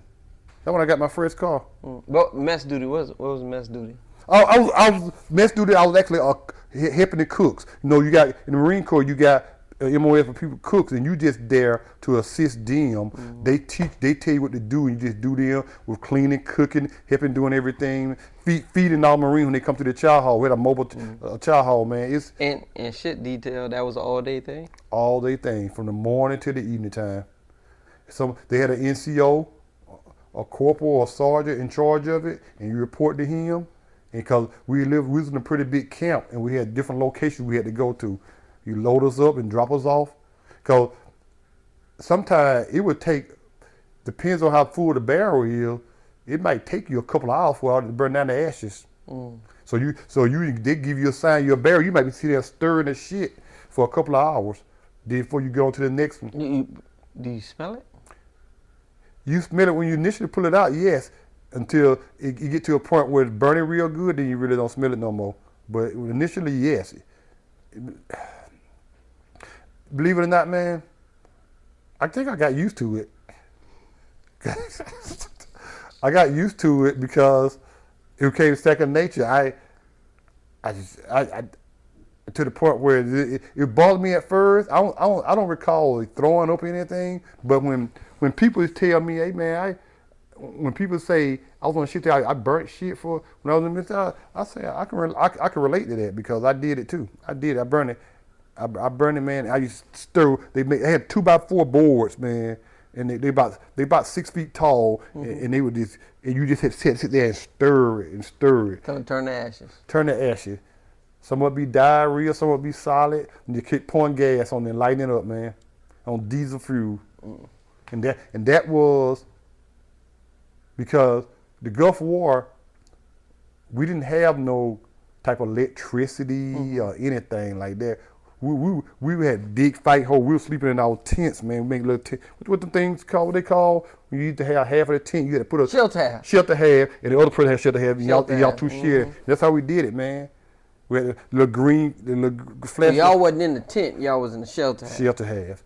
When we first went over there, and then when we moved camps, we ended up being up in the tent, but it didn't have no electricity though. Had the moonbeam, little green thing. That's it. And we had to have red lenses on there. But at that time, did you feel like, man, fuck this shit? Or were you, you said, you were just going with the flow? It was all right. I didn't feel that way. I think I was just so happy to be in the military at the time, man, and making money, and I knew that I was gonna get me a car when I got back. I don't recall it. I probably complained while I was doing it, but I don't think it brought me to the point where I say I want to get out. Okay. Cause like now, a lot of people like, man, bump that. I'm getting out. Yeah. I did it because everybody had their turn. Okay. Everybody So young had their turn. so you get back from the Gulf War. You get this car. I got a 1988 Nissan Maxima. It wasn't paid for, but I went. I took they took 10 days of leave, man. And came home to Georgia, and went and my mom took me to the dealership, and I put like $2,000 or $3,000 down. Got a 1988 Nissan Maxima, the square car, the box square car, and drove it back, man. Man, you couldn't tell me shit. Man. Nissan Maxima? Man, you couldn't tell me nothing. Man, you couldn't tell me nothing, man. Man, whew. Came back and you got married. But let me tell you something. Let me tell you something. Let me tell you something, man. The crazy thing about it is that I think we did a 6-month turnaround. We went back over there. Oh, you did? Yeah, because what ended up happening was that we did a 6-month turnaround. When I was in June, I deployed a lot because when I got back the second time, they sent me to MSG, the Muse Support group where we're going to ship for 6 months, man. I was with the MSG 22, man, for like 2 years, man, and we deployed a lot, man. And we went straight on the ship to the Gulf, right to the Gulf on the ship, man. And we was off the coast on the ship. So when you was on the ship, what were some of the places you went to? I went to Bahrain. Mm-hmm. I went to. We was in Saudi Arabia. We went to Saudi Arabia. We went to. Let me see where we went to. Oh yeah, we went to good places. We went to different parts of Spain. I went to Benidorm, Spain. I went to Haifa, Israel. I went to in Haifa, Israel.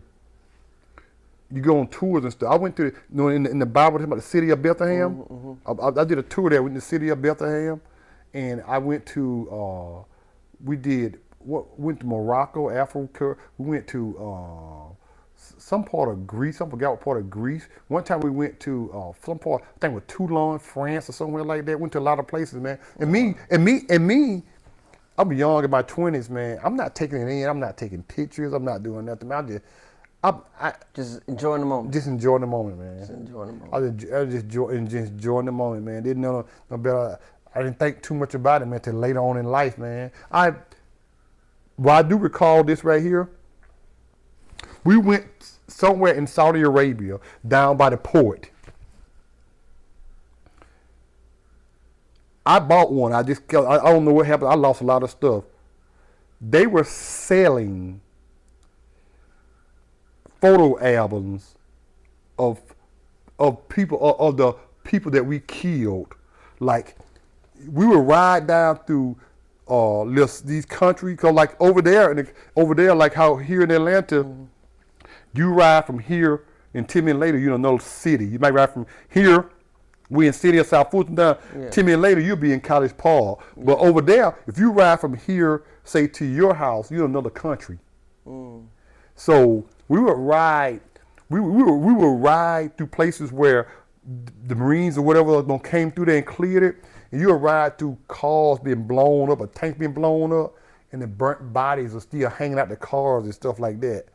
And so people come through there, they come there taking pictures, and when we got to this port, they were selling photo albums, man. Literally photo albums or burnt bodies and everything. If you want those photo albums, I ended up buying a photo album, man, and I had a photo album, man, of all these Iraqis and everything that was burnt up in cars and tanks and on the side of the road and all that kind of stuff. What made you buy that? I think it was at the time it was a thing to do. People were just buying them. I just bought one. Yeah, and I don't think I go back, I wouldn't buy one now. You know, back then I didn't know. I'd known better. Just do it. Just bought it, man. I actually brought it back home, but I don't remember what happened to it, man. And it was crazy. I see, man. Now that I think about it, I seen so many dead bodies over there, man, until ridiculous. I mean, bodies after bodies. And where were you at when you seen all these bodies?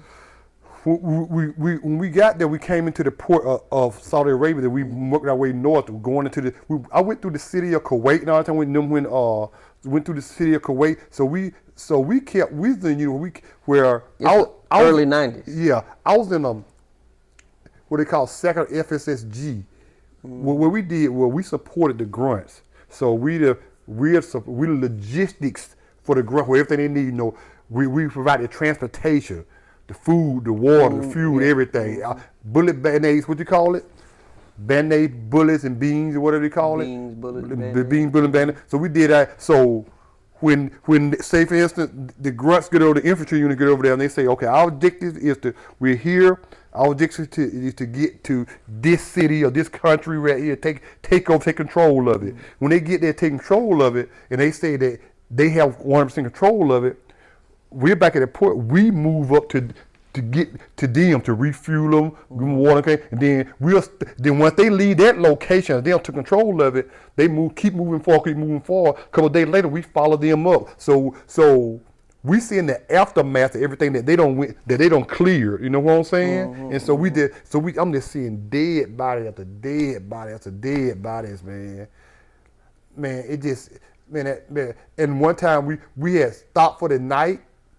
And man, we woke up the next morning, man. We woke up the next morning.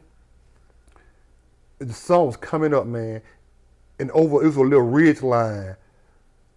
It was hundreds and hundreds of Iraqis waving white T-shirts. They could have came and killed all of us that night, man. They hadn't gave up, because what it was Saddam Hussein was making them fight, forcing them to fight. A lot of them didn't want to fight. So when we had a lot of POWs, like when we captured and stuff, we had a camp with POW. We had MP with us and stuff, because they were part of our support group. And they was telling us, man, and someone could speak English, and they saying they were being forced. Someone had 8 in days and weeks and all that kind of stuff. They would take them out to the desert and they drop them off and give them ammunition and all that type of stuff and a certain amount of food to last for a certain amount of time, and would never come back and check on them again. Then someone said they had been out there for weeks, man, without food and everything. They were surrendering because they just didn't have no food, no water, nothing. They didn't want to fight from the start. They were being forced to fight. They gave them a choice: either fight or die. And this was from what year? What year you remember? This was like 91 then, that time. 91. 91, man. It was crazy, man. And I just remember, man, that. And you probably what? 21? 21, 22? Yeah, 21, 22. I remember in convoys, man, just driving in convoys. Our doors was armored, and riding through certain little villages and stuff, and people shooting at our convoys, man, because we got water, food, because you cut off the supply chain line, you win the battle. So they see us, we got tanks of water and all kind of stuff. We traveling up to wherever the infantry at, and you hear the bullet bouncing off the doors, man. You see it right there. Pew, pew, pew. You hear them just bounce off the armored doors, man. It's crazy, man. I got shot at so many times, man, until, I don't know what it was, but it became the norm until you just didn't even acknowledge it. Didn't even get excited. You just incoming. You say incoming, and if you have your helmet on, you put your helmet on, man, and you just try to figure out where it's coming from, and just kept it moving. If it hits you, it hits you. Yeah. Man, I'm telling you, we was in the camp, man. They had these missiles or bombs where they were shooting. They can shoot from miles away. They knew where our camp were, but they could never get close enough, to get the direct coordinates. Yeah, but one time, one of those bombs hit inside our camp in the middle of nowhere, but it hit and dirt sprinkled on our tent like it was rain, man. We came out, man. It was a crater probably 20 feet deep, like a couple hundred yards from us, man. And the dirt had sprinkled on our tent like a crater, man. It was boom. We didn't even get up to go check and see what it was. We know what it was. We just heard the dirt sprinkling on our tent. We got up the next morning when I seen that crater, man, and a couple hundred yards from us, man. It didn't hit nothing, but it hit inside the camp. This your first deployment? First deployment, man. That's what I'm dealing with. And to me, it was I don't think I got PTSD from that. I was so young. I was just, like I said, I was just going with the flow. I was just going with the flow. Yeah, it seems like when you're younger, you do end up going with the flow. I was just going with the flow. I don't recall having my PTSD, I could talk late on the age. That didn't affect. I don't even recall having nightmares or anything.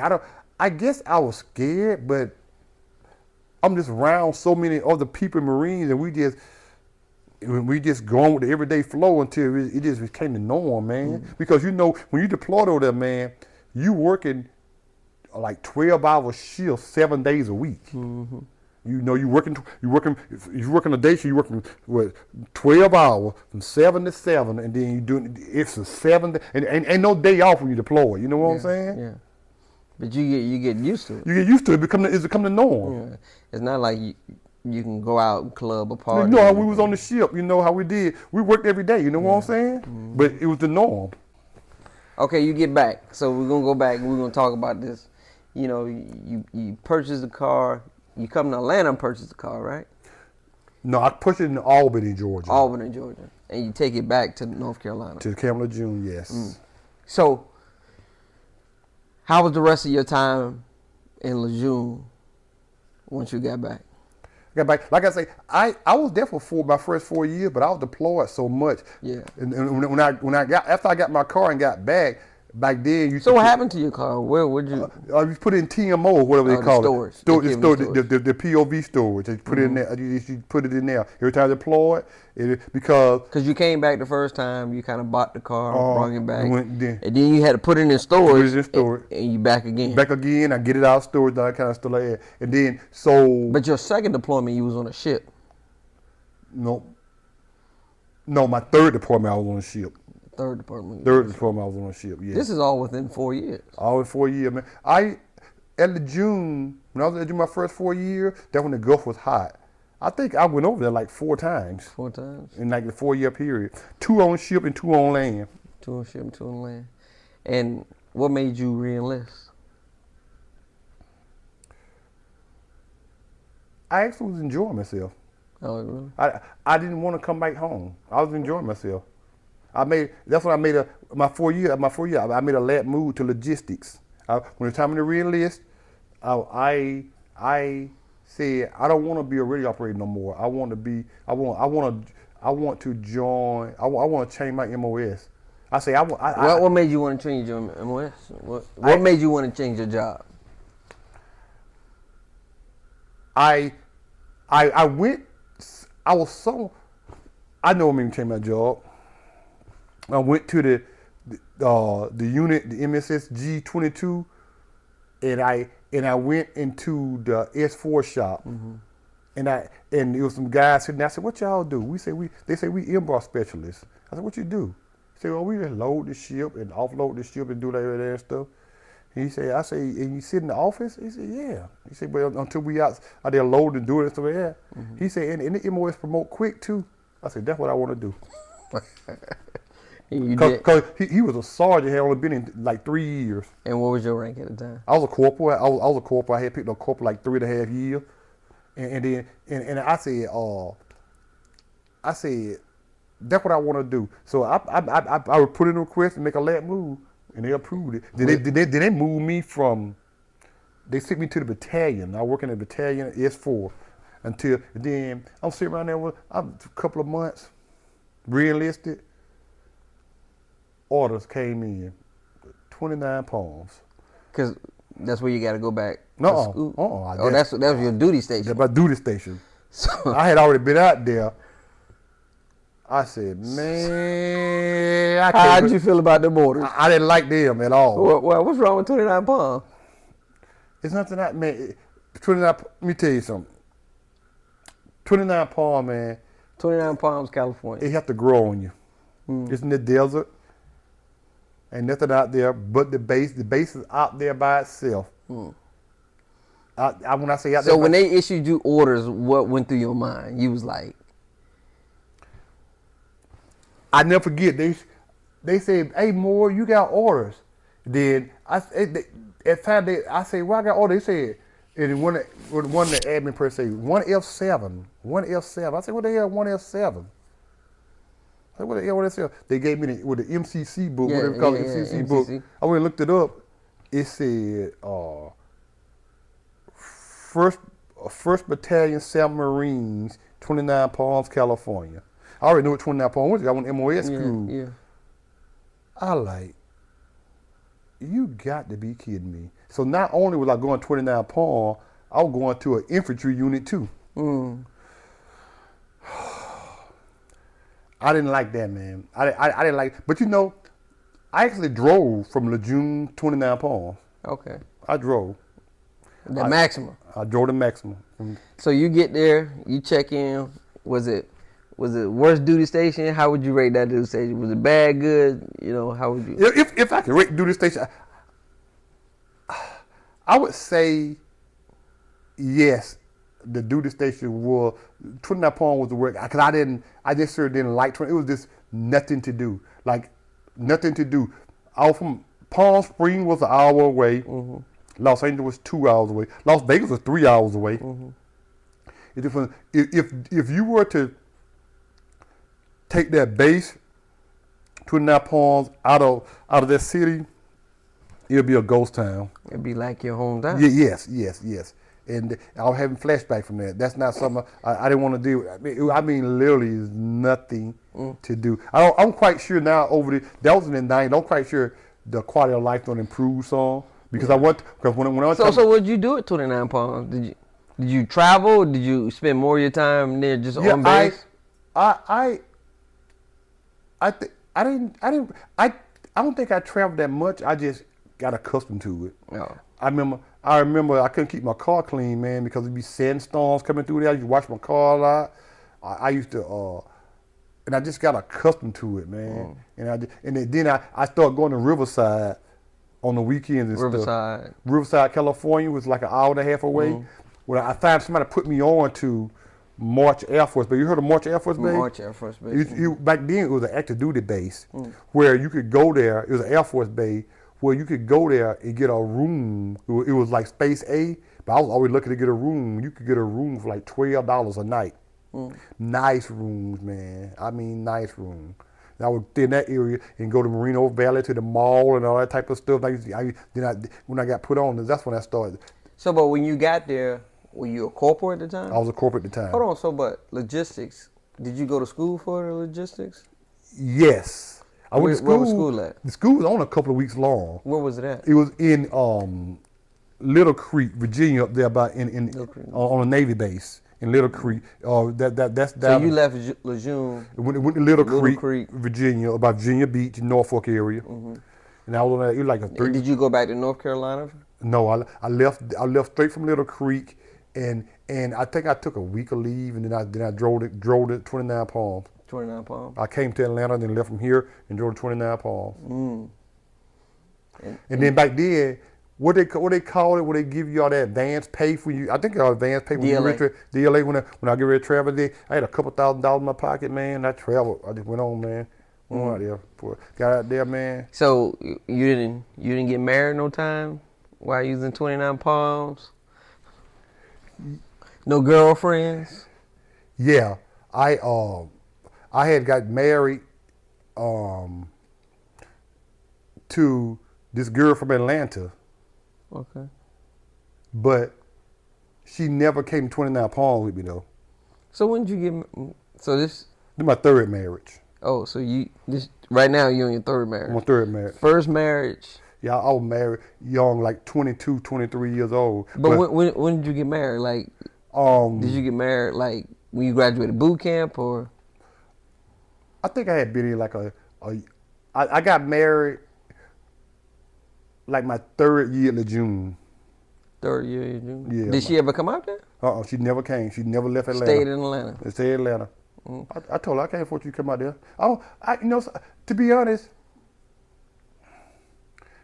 I don't even know why I married her. It might have been for the BH. Oh.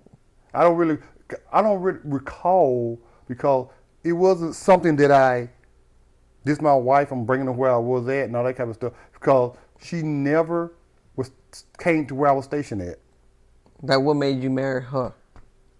I was dating. She was my girlfriend at the time, and I came home one weekend. You was dating before you joined the Marine Corps? I just thought, when I was in June, when I wasn't deployed or whatever, I used to drive from the June almost, picture on the 96s or sometimes regular weekend, just drive to Atlanta. Just leave How the June. long? How long was the drive? That's like a About 7 hour 7 hour drive. It's about a 7 hour drive. I used to Yeah. do it like with my eyes closed, man. I used to bring friends home sometimes. Hey, let's go to Atlanta for a weekend. And so I was dating her. I was dating her, and I don't know. I came home. We was on a, I don't know what it was, but I ended up being here on a weekday. I think we was on a 96. I don't know if it was a holiday or whatever the case may be. And went to the courthouse and just got married. I don't know why, what I did it for. And I remember taking the paperwork back and turning in the S1, the pay increase and all that kind of stuff. But I never brought it to where I was at. Mm. And I never act like I was married either. What do you mean by that? Well, I was married, but you know, I was enjoying life, man. I was young, man. So how long did y'all stay married for then? Legally, probably about 2 years. 2 years? Mm. Then y'all got divorced? Yeah, she divorced me. Oh, she divorced you? Yeah. What? I think she found out I wasn't serious about her. Oh. So she was trying to come with you? Yeah, I always made excuses. Oh. I didn't want to come. But she wanted to come? Because I was married, but back then, I was still living in the barracks. Mm-hmm. I don't know. They didn't enforce it, or they just didn't question it. So, so I was getting BH, and I was living in the barracks. I didn't want to move out in town and start paying rent and all that type of stuff. Mm. I didn't want to live in no base house. I didn't want to lose my BH and stuff. But she divorced you, huh? Yeah, because she said I wasn't serious about her. How did you feel about that? It didn't bother me because I wasn't never around her anyway. I don't even know why I married her. I just dated. I don't know. Y'all didn't have no kids or nothing? No. She had 2 sons. I say was my sons, but they weren't mine. Well, so she already had 2 kids. Biologically mine. Yeah. Oh, okay. So she already had 2 kids, Yeah. so it was something simple to walk away. Yeah. And so they never tried to make you pay child support or anything like that? One time, she called, not child support, once she called the unit one time. What unit? 29 Palm. 29 Palm? I don't know how the hell she got the numbers, man. She called, and the first sergeant called me to the office. He was a Hispanic first sergeant, had an accent too. They might have been Dominican or something like that. He said, Moore. He said, we got an interesting phone call today. She said, your wife said she ain't talked to you in a month and a half. He said, what's going on with that? I don't know what I told him and stuff. She said, yeah, she ain't receiving no support from you. Man, that damn first sergeant made me send that damn girl $1,000. Oh, right then. Right then and there. I had bring her money order back to her, receipt back to her. I was resentful then. Of her? Well, yeah. Cause how he explained to me was, the BH ain't for you, it's for your family. Mm. So, but you only gave her that payment at one time? I think I started sending money, helping her out here and there. Yeah. But at that time I wasn't sending her nothing. That was the first time. And then I think I had verbal agreement, nothing written in stone that I had to start. I just to stop her from calling again. Mm.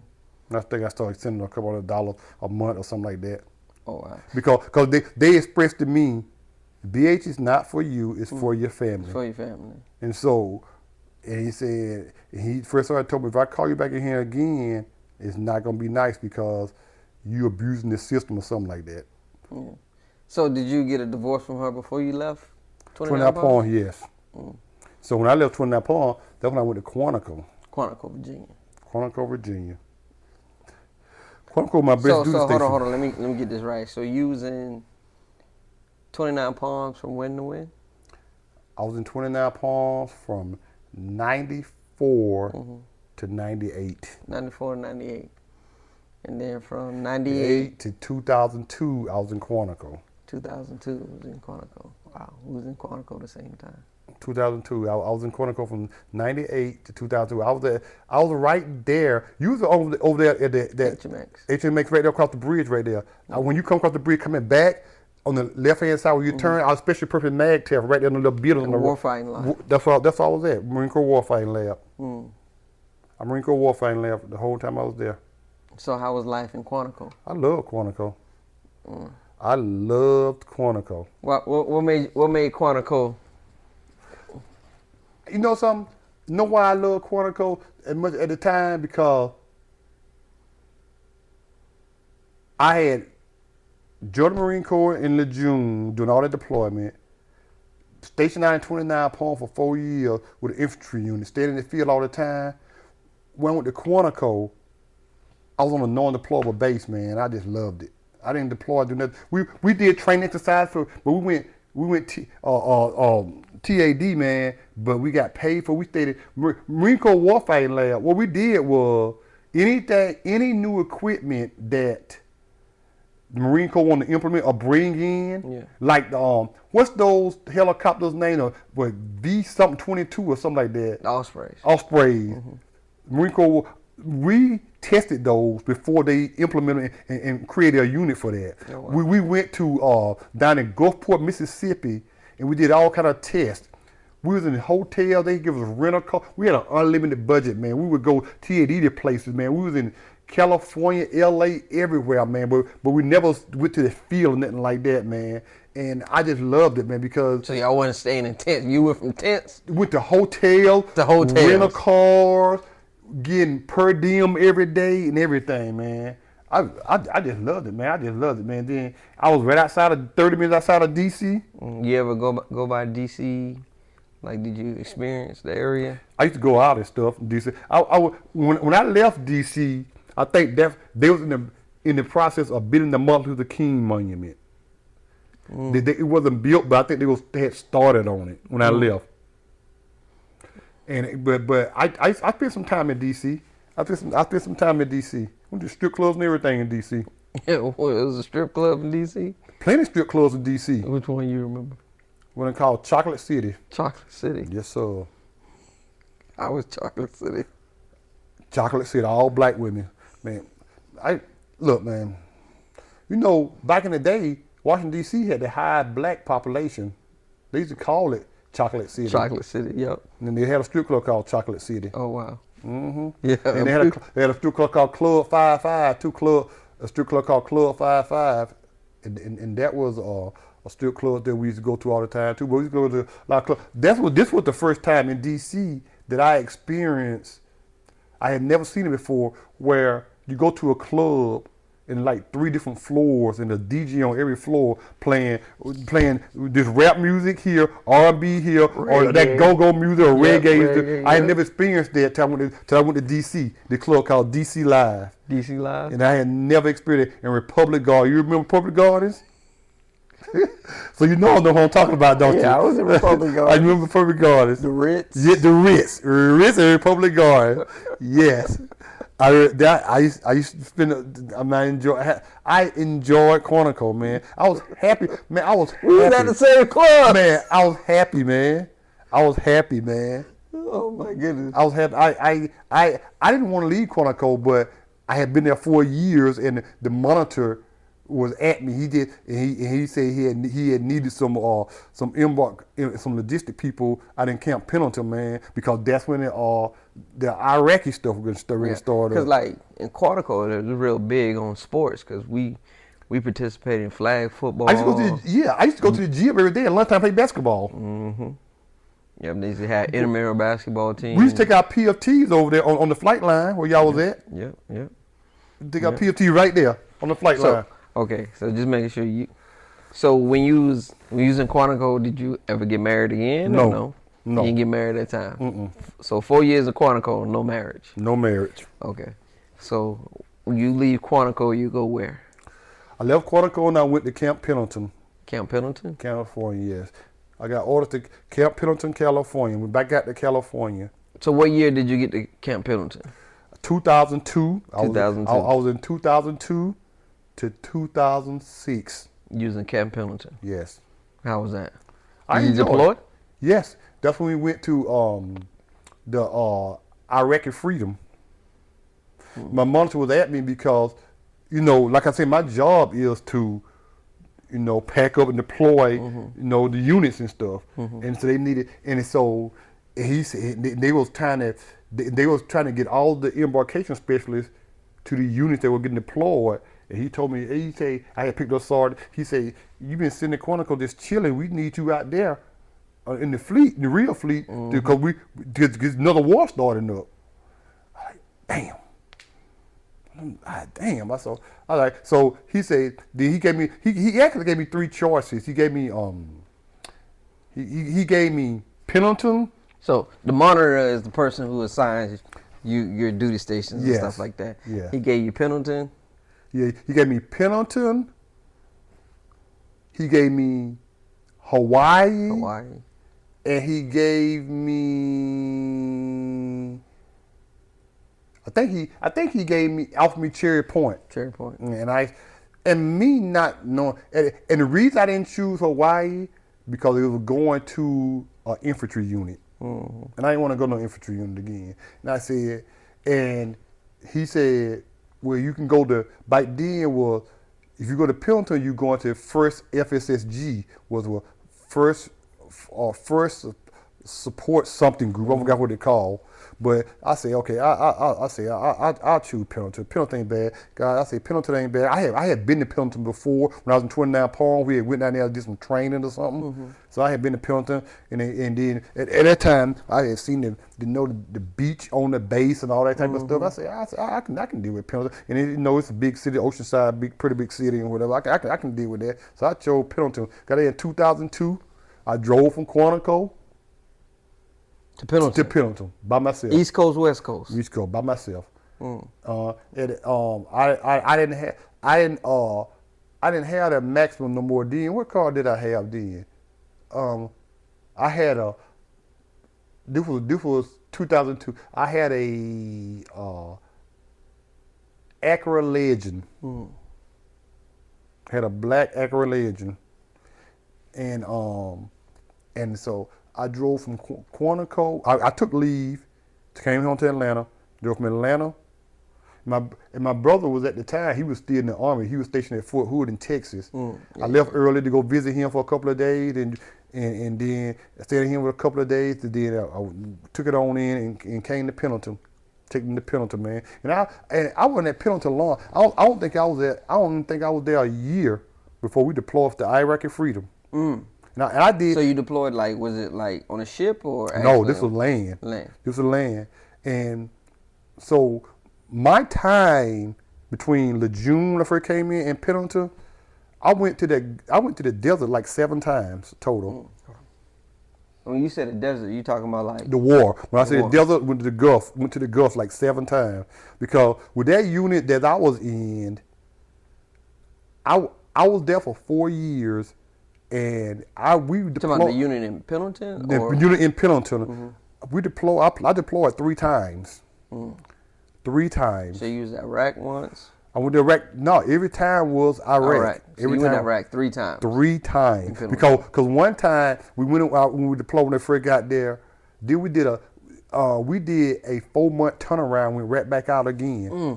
Yes, for 6 more months. So you went out there for 6, came back for 4 months, and came back to Pendleton for 4 months, and turned around right back, and then like a year and a half later, we went back for a 3rd time.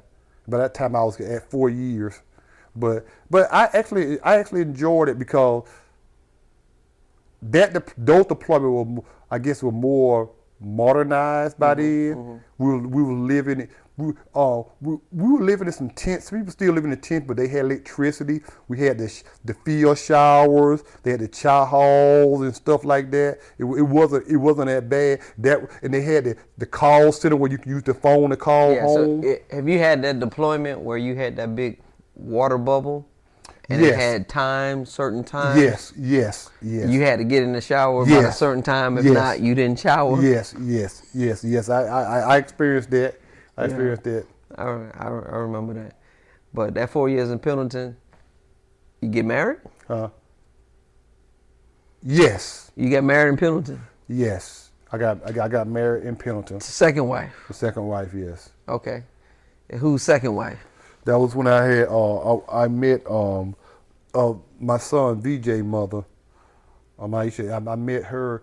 Well, I met her in San Diego at a nightclub. What club? I forgot the name of it, but it was in the Gaslamp district. Gaslight. Gaslamp district. I forgot the name of it. But that's where y'all Actually, met. I didn't meet her in the club. I met her in the parking lot leaving the club. 'Cause we was all parked in the same parking lot. But I saw her in the club. And I didn't even say anything to her in the club. I just think I said something to her because we was parked in the same parking lot and everybody was hanging out in the parking lot. So what was the approach like? How did you approach? Did you see her? Did you like? I don't even know what I even said to her because you know something. I gave her my we talked because she was with a bunch of girls and I was with a friend of mine, a partner of mine. We exchanged number and I gave her my number and I didn't get her number. I don't think she called till like a month later. I didn't know who it was. I don't think she called like a month later. That's how it happened. I had forgot about it. I had moved on. I said, well, she wasn't interested. Because at that time, when I came to Pendleton,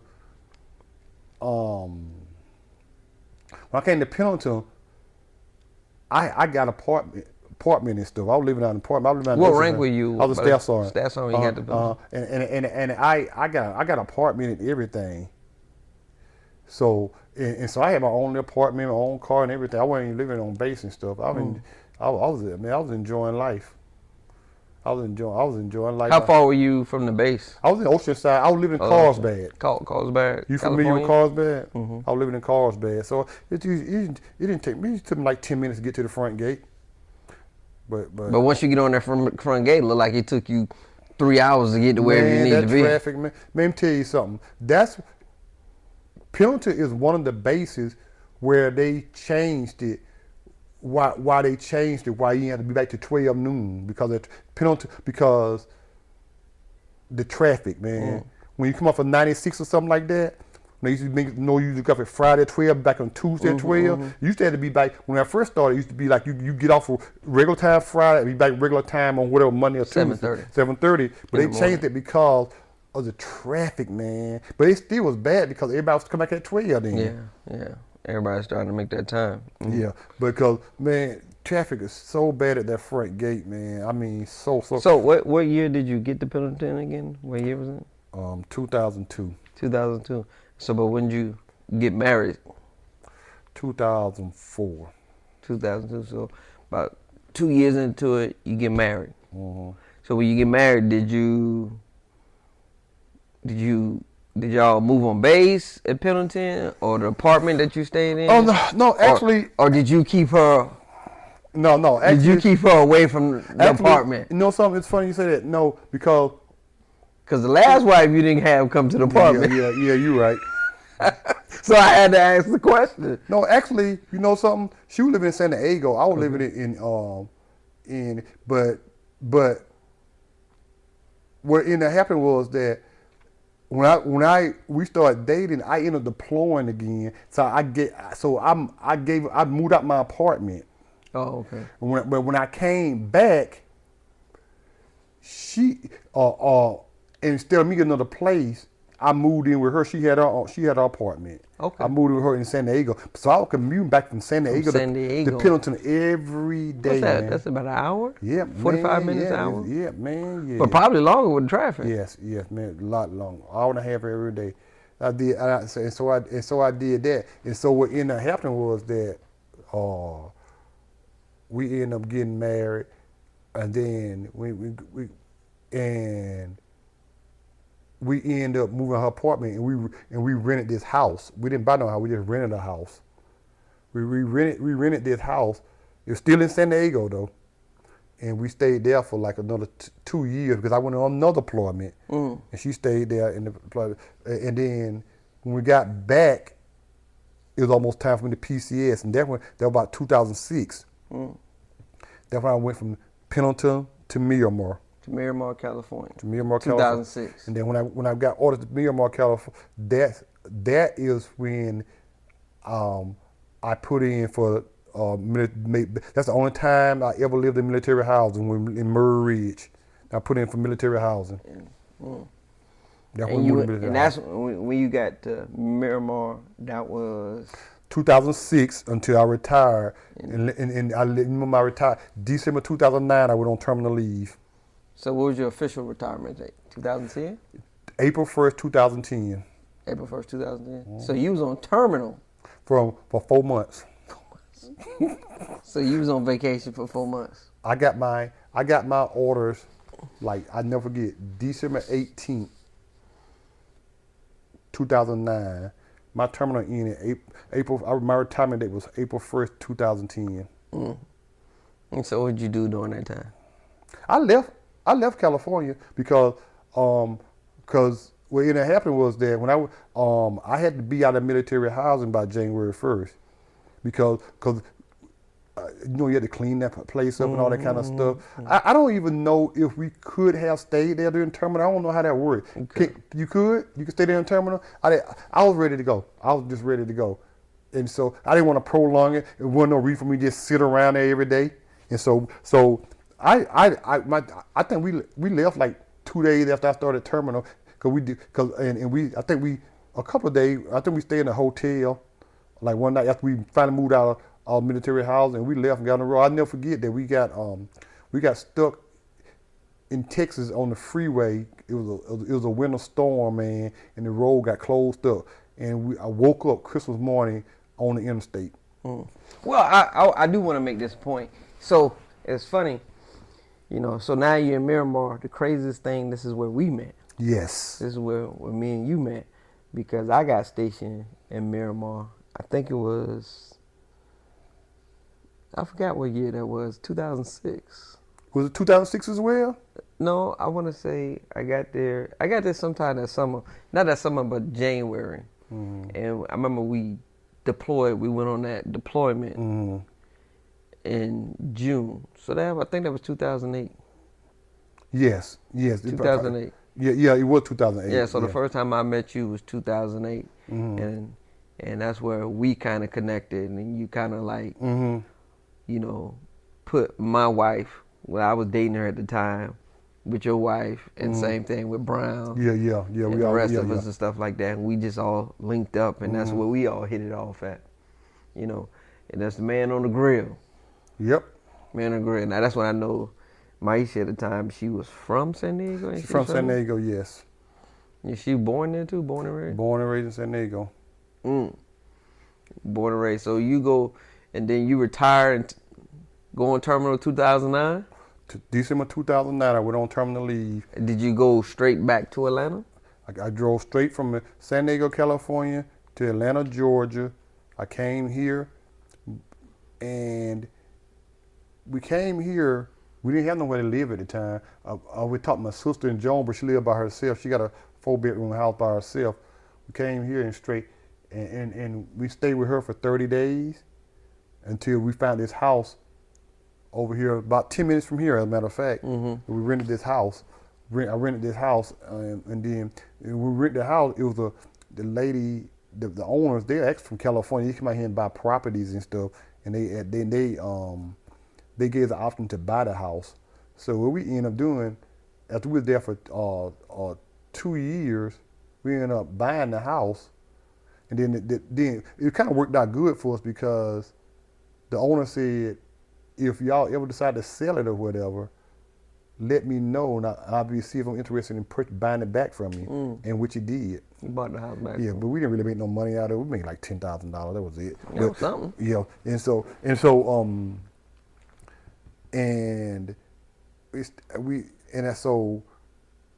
retired 2010, and then we stayed in that house for about 4 years, wasn't it? about 3 years. 3 years. 3 years from 2010 2013. Yeah, but that was in Atlanta though. Is this considered Atlanta? This is considered it's considered Fairburn area. Fairburn, yes. Fairburn, because it's not Atlanta. No, it's not Atlanta. Not Atlanta. It's one of the cities that make up Atlanta. I guess you can say it like that. Yeah, but was that Atlanta? It was Fairburn. Fairburn. Like now, if you look up my address now, some of them say Atlanta, and I have received mail sometimes. It'll say College Park, same address, but it just say College Park instead of Atlanta. Yeah, that's one of the things I noticed about this area. It's kind of confusing because I know Fulton County is the county, and inside Fulton County is like 15 different cities. Yes, yes. Atlanta is one of those cities inside of Fulton County. Yes, and it just and all these cities make up Atlanta, and it's crazy. You confusing when somebody say from Atlanta, if their address might not say Atlanta, but they say they from Atlanta. Because it's just that focal point where everybody know and talk about it, just Atlanta, and they think Atlanta is just this. What is it? Everything around that 285. Yes. It's not Atlanta, Yes. but everybody says Atlanta. Yes. It's Atlanta. But okay, so moving there, coming to this house. When did you move in this house? I moved in this house in December 2013. That's the day. It's funny. I moved in January 2014. I closed on this house December 31st, 2013. 2013.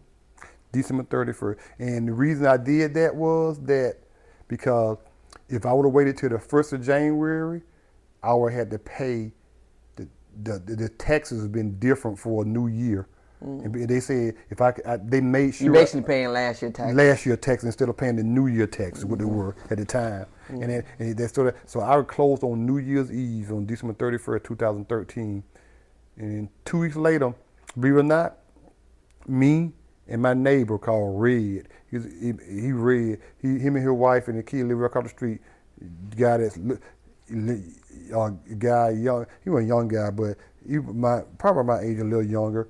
But he had drunk beer every day. Went on fish and work. Man, me and him and my brother moved my whole house from over there to here.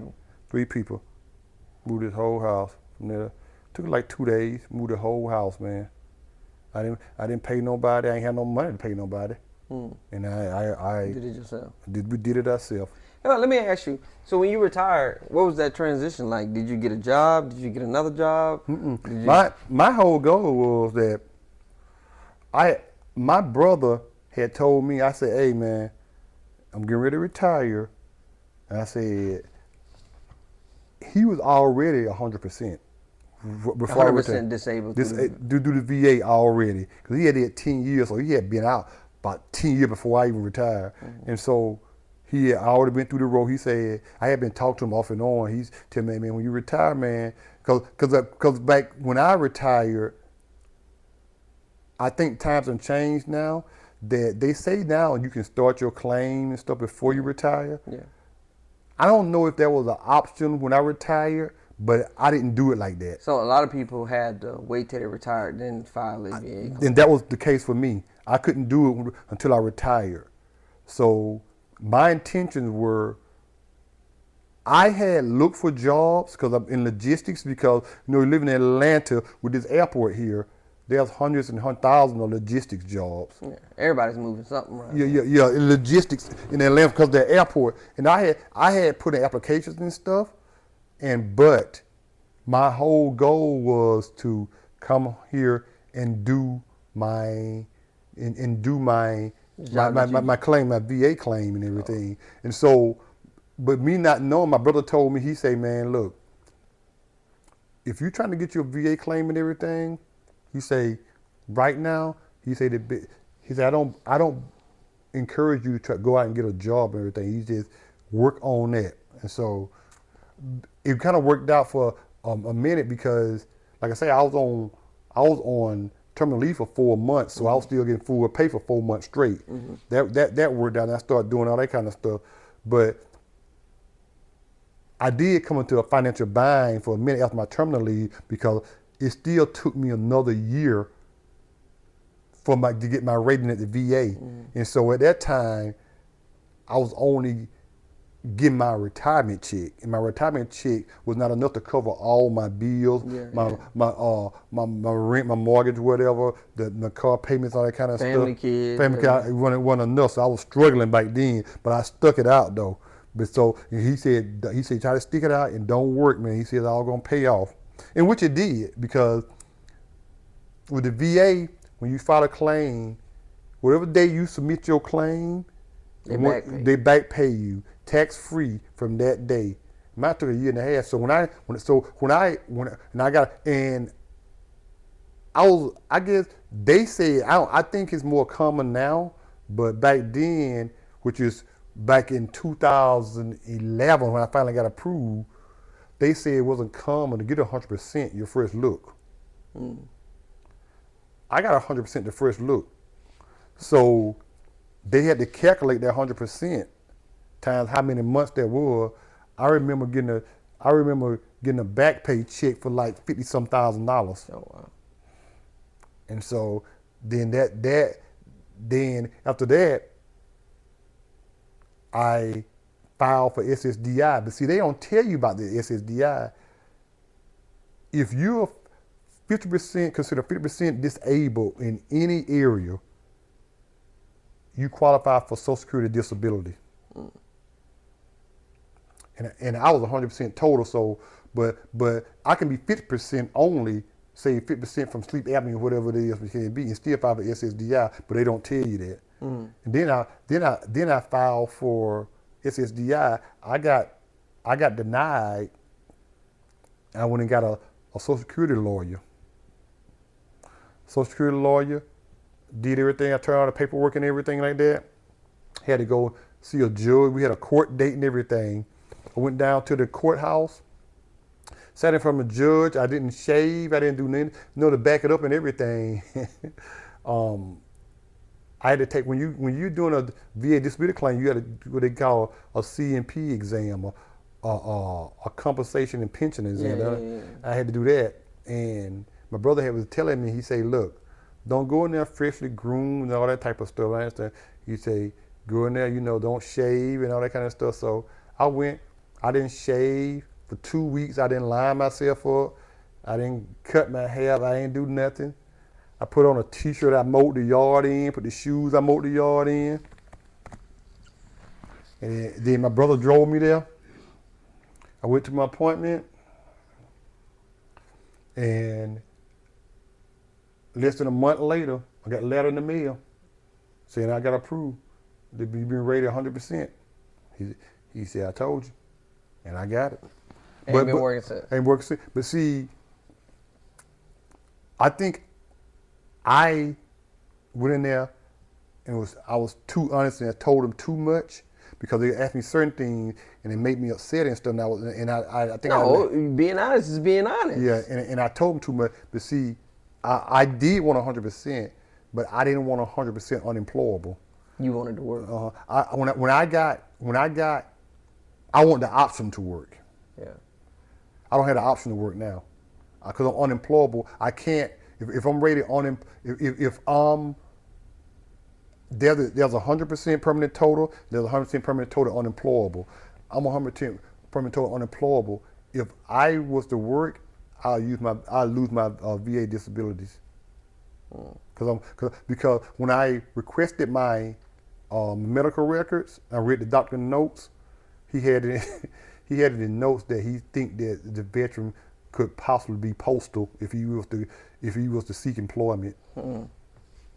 Postal means shooting up the place. Oh yeah, going crazy. So they rated me as unemployable. So I haven't worked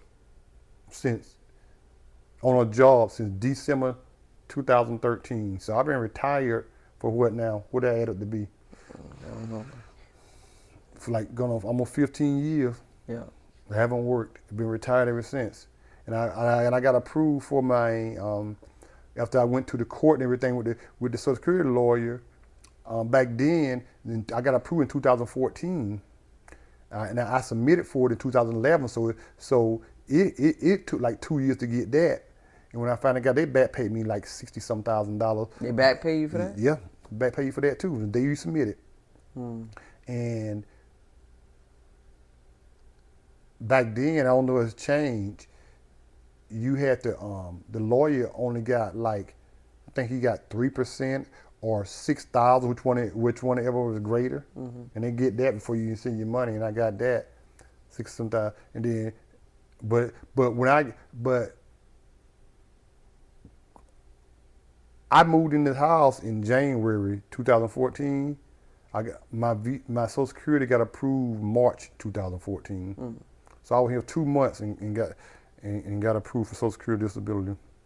So everything kind of just started It falling in for 2014. Yep, falling in place, and ever since then, man, that's what it's been. So I have 3 incomes. I have my retirement, I have VA disability, and I have Social Security disability. So I actually, Well, see, I just like to say this and just necessarily talk about it. I don't think you kind of understand it, but I don't think you understand the magnitude of the story that you tell. Iraq, Afghanistan, Gulf War, Yeah. and all that type of stuff. And you said you went into the doctor to be honest. No, you need to be honest. yes. It's like there's a stigma that we talk about. Let's not be honest with the doctors.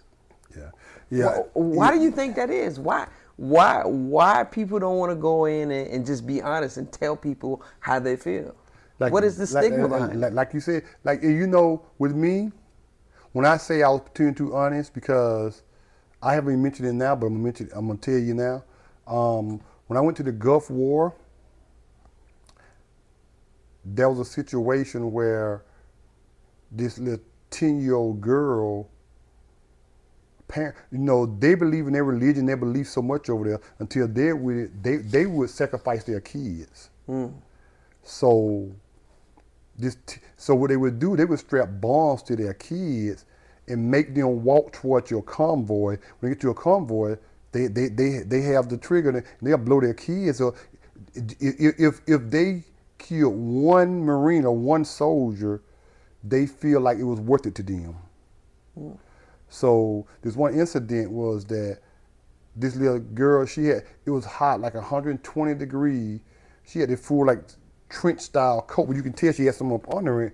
So we know, so they know the gesture. We put to point the weapon at her. I forgot the word we used to use to tell them stop. I forgot what it is. Not been so long. We were saying that they understand that word because it was in Arabic. I forgot what it's saying. And you point the weapon at them. They put to stop. The little girl wouldn't stop. When the girl wouldn't stop, we were me and several other people pointing. I was going sanding and stuff.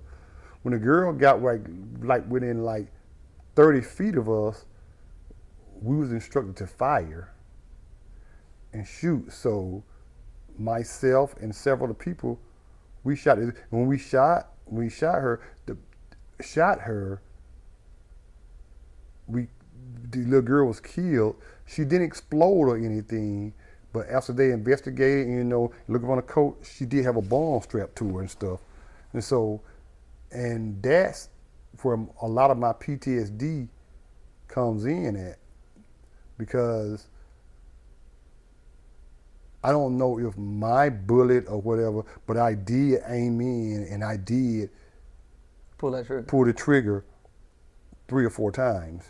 And she was hit several times, 10 years old. And now that I don't have kids that age or got kids that age now, that bothers me, man, to the point where, and then because they asked me in my CMP exam, what significant event that bothers me the most, and I told them that story, and it kind of upset me and stuff, and I had to walk out, I started crying and all that type of stuff, and so and then I think that's what made him get determination that I'll probably be postal if I seek employment, because he's saying that I wasn't mentally stable to maintain a regular job at the time until I received certain kind of counseling and everything. So I don't know if it's changed now, but when you're a permanent total, I don't think that you don't have to Change take your another. VA rating. They can change. They can never change it. Okay, never call you in for another exam or anything.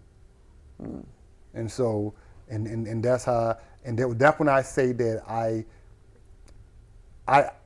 always want to have the option, because my thing is this. Whether you're 100% permanent total, 100% permanent total unemployment, the compensation is the same across the board. So, my intentions were, I want to get the 100% permanent total with the option because I had jobs. This was back in 2013 and 14, logistic jobs that was starting me off with $70,000 or $80,000 a year. If I was working it now, I know I'd probably easily been in six figures, and still bringing in the VA with the option. And that was my route because I never did want to sit at home full time. I wanted to. I've come accustomed to it now, but I wanted to have the option to still work because I was young. You know, I was still young. I retired at 42, 43, but I was young, man, and I wanted that option, and that was taken away from me. And that's why I said that I think that when I went in detail and it was telling the doctor so much, too much, and then he made that consideration that I was, because he recommended that I immediately start going to group counseling. Now I started seeing a psychiatrist and a psychologist. A psychiatrist and a psychiatrist, because a psychologist just can't prescribe medication, a psychiatrist can. And I started seeing both of them like twice a week. I saw the psychiatrist twice a week and the psychiatrist twice, and like this following week, it just kept rotating. And I did that for like 2 years, man. And it just, man, and that's why I said, when I said I told him the truth, but maybe I should have.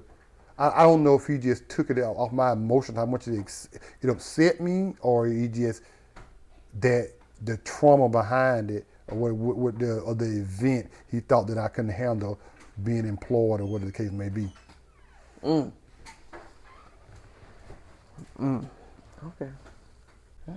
So we were sitting up here talking about the idea of PTSD, right?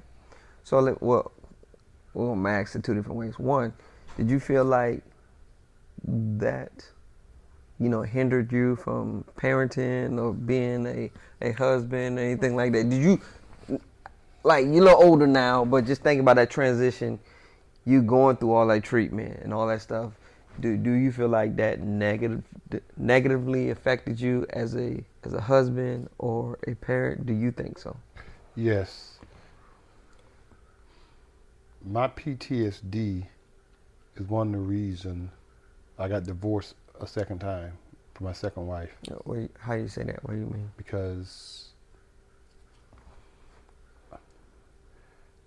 I have, my patience is real thin, and I'm always on edge. And I've been told that I over exaggerate on the smallest things. Now, this is ex-wife telling you. Yes. Yeah. Okay. And that I yell and scream too much at the kids and at her, because they said it's the PTSD. My ex-wife used to tell me all the time, you need to go back to get more counseling. You need to go back and get more counseling. You need to go back and get more counseling. So she used to tell me all the time. She said, you don't realize it, but your PTSD causes you to verbally abuse us. Did you believe that at the time? No. I didn't believe it at the time.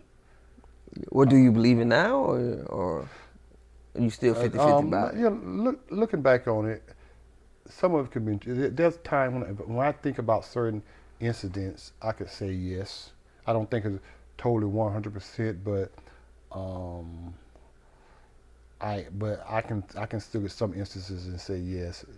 I can say that because my kids said that I get up, like I said, I get upset too easily and too quick, and that they think it's got a lot to do with the military.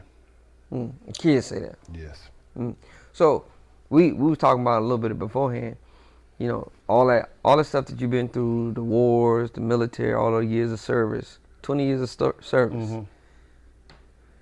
Was there any talk or conversation of, hey, maybe you should to go see a counselor? Was there any talk of that? While I was in the military? While you was in the military, yes.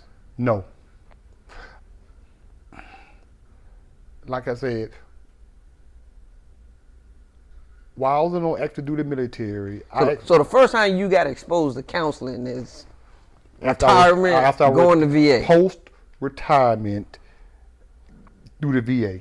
I never went to any kind of PTSD or any kind of mental counseling while I was on active duty. And I went to the Gulf Wars. That were Desert Storm, So Desert let me ask Shield. you went to the Gulf War, Yeah. Desert Storm, Desert Shield, Iraqi Freedom. Iraqi Freedom. How many times you went to Iraq? With the Gulf War, go 3 times. 3 times I Gulf went to Iraqi Freedom 3 times. 3 times And I went to Iraq. Afghanistan 1 time. So Gulf War 3 times. Mhm. Iraqi 3 times. Afghanistan 1 time. Afghanistan 1 time. And I did, out of 7 deployments out of 20 years, I never ever, and seen countless deaths, countless dead by experience, life-threatening. I never went to one counseling while on active. It was never even offered to me. It was never even a subject that came up. When we come off deployment, all thing was offered to us was split leave. Split. Well, half a unit take leave this time, half a unit take you, and when they come back, other half a unit take leave this time, and then when we both take our leave, it's back to normal routine. You know what split leave is, don't you? Yes, I know what split leave is. That's But you said counseling service wasn't offered, but split. we never had no debriefing or anything. Never was asked, who feel like they need counseling, raise your hand or come see me after this formation or whatever. That never happened to me. So let's say, you know, do you feel like if it was offered to you, would you go?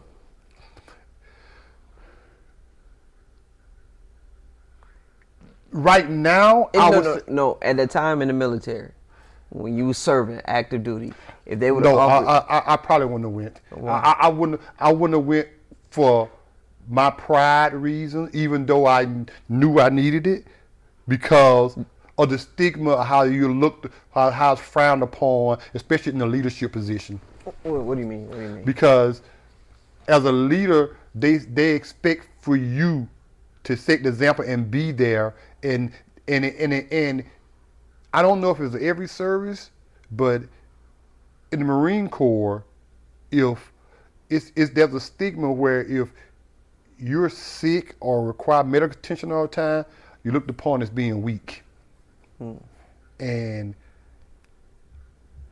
I probably, I know now that if I would have, if the PTSD counseling was offered to me and I would have accepted it and took it, it would have kept me out of work, out of my office a lot, because some counseling required 2 or 3 times a week for a couple of hours, and I've been gone a lot. And it's not something that goes on for a week or two. Sometimes some people looking for you to be on that job. Yes. They still looking for the mission to be done. Yes, and it would kept me out of office 2 or 3 times a week for hours at a time. And talking about bad evaluation. Yes. Not performing in your job. That would have been frowned upon, and it would have negatively affected me. And I probably, that's why I wouldn't have taken it. So maybe that's like the whole idea of being in the military altogether. It's like, you know, if I'm hurting, I got a banged up knee, I'm not going to medical, because the time that I spend out, my Marines want to know, wait, why you out all this time, you know, or your senior, or the people who's writing your evaluations, Yes. like, you need to be out here and you need to be doing what you're supposed to do. Yes, like you say, for example, if you got a banged up knee, they put you on limited or light duty where you're not able to PT with your Marines or just PT or exercise or do anything. You restricted to desk duty only, even though you're medically restricted to do certain things. They still look upon as that you're not effectively can complete the mission or doing the mission because you're ineffectively, you can't even lead your Marines because you can't lead your Marine behind a desk.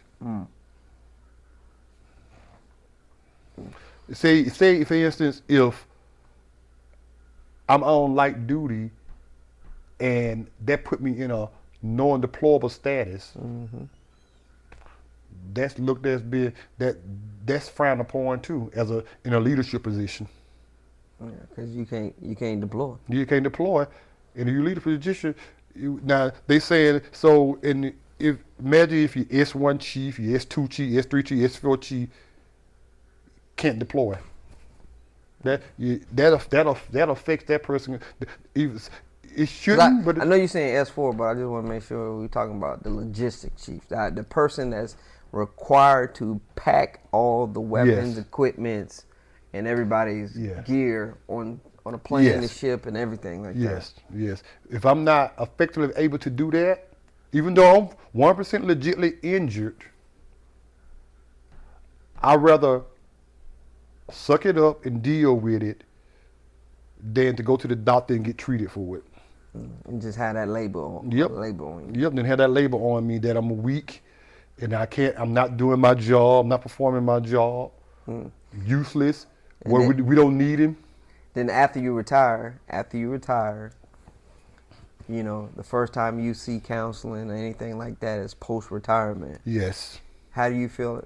Do you feel like the military did a good job transitioning you out of the military?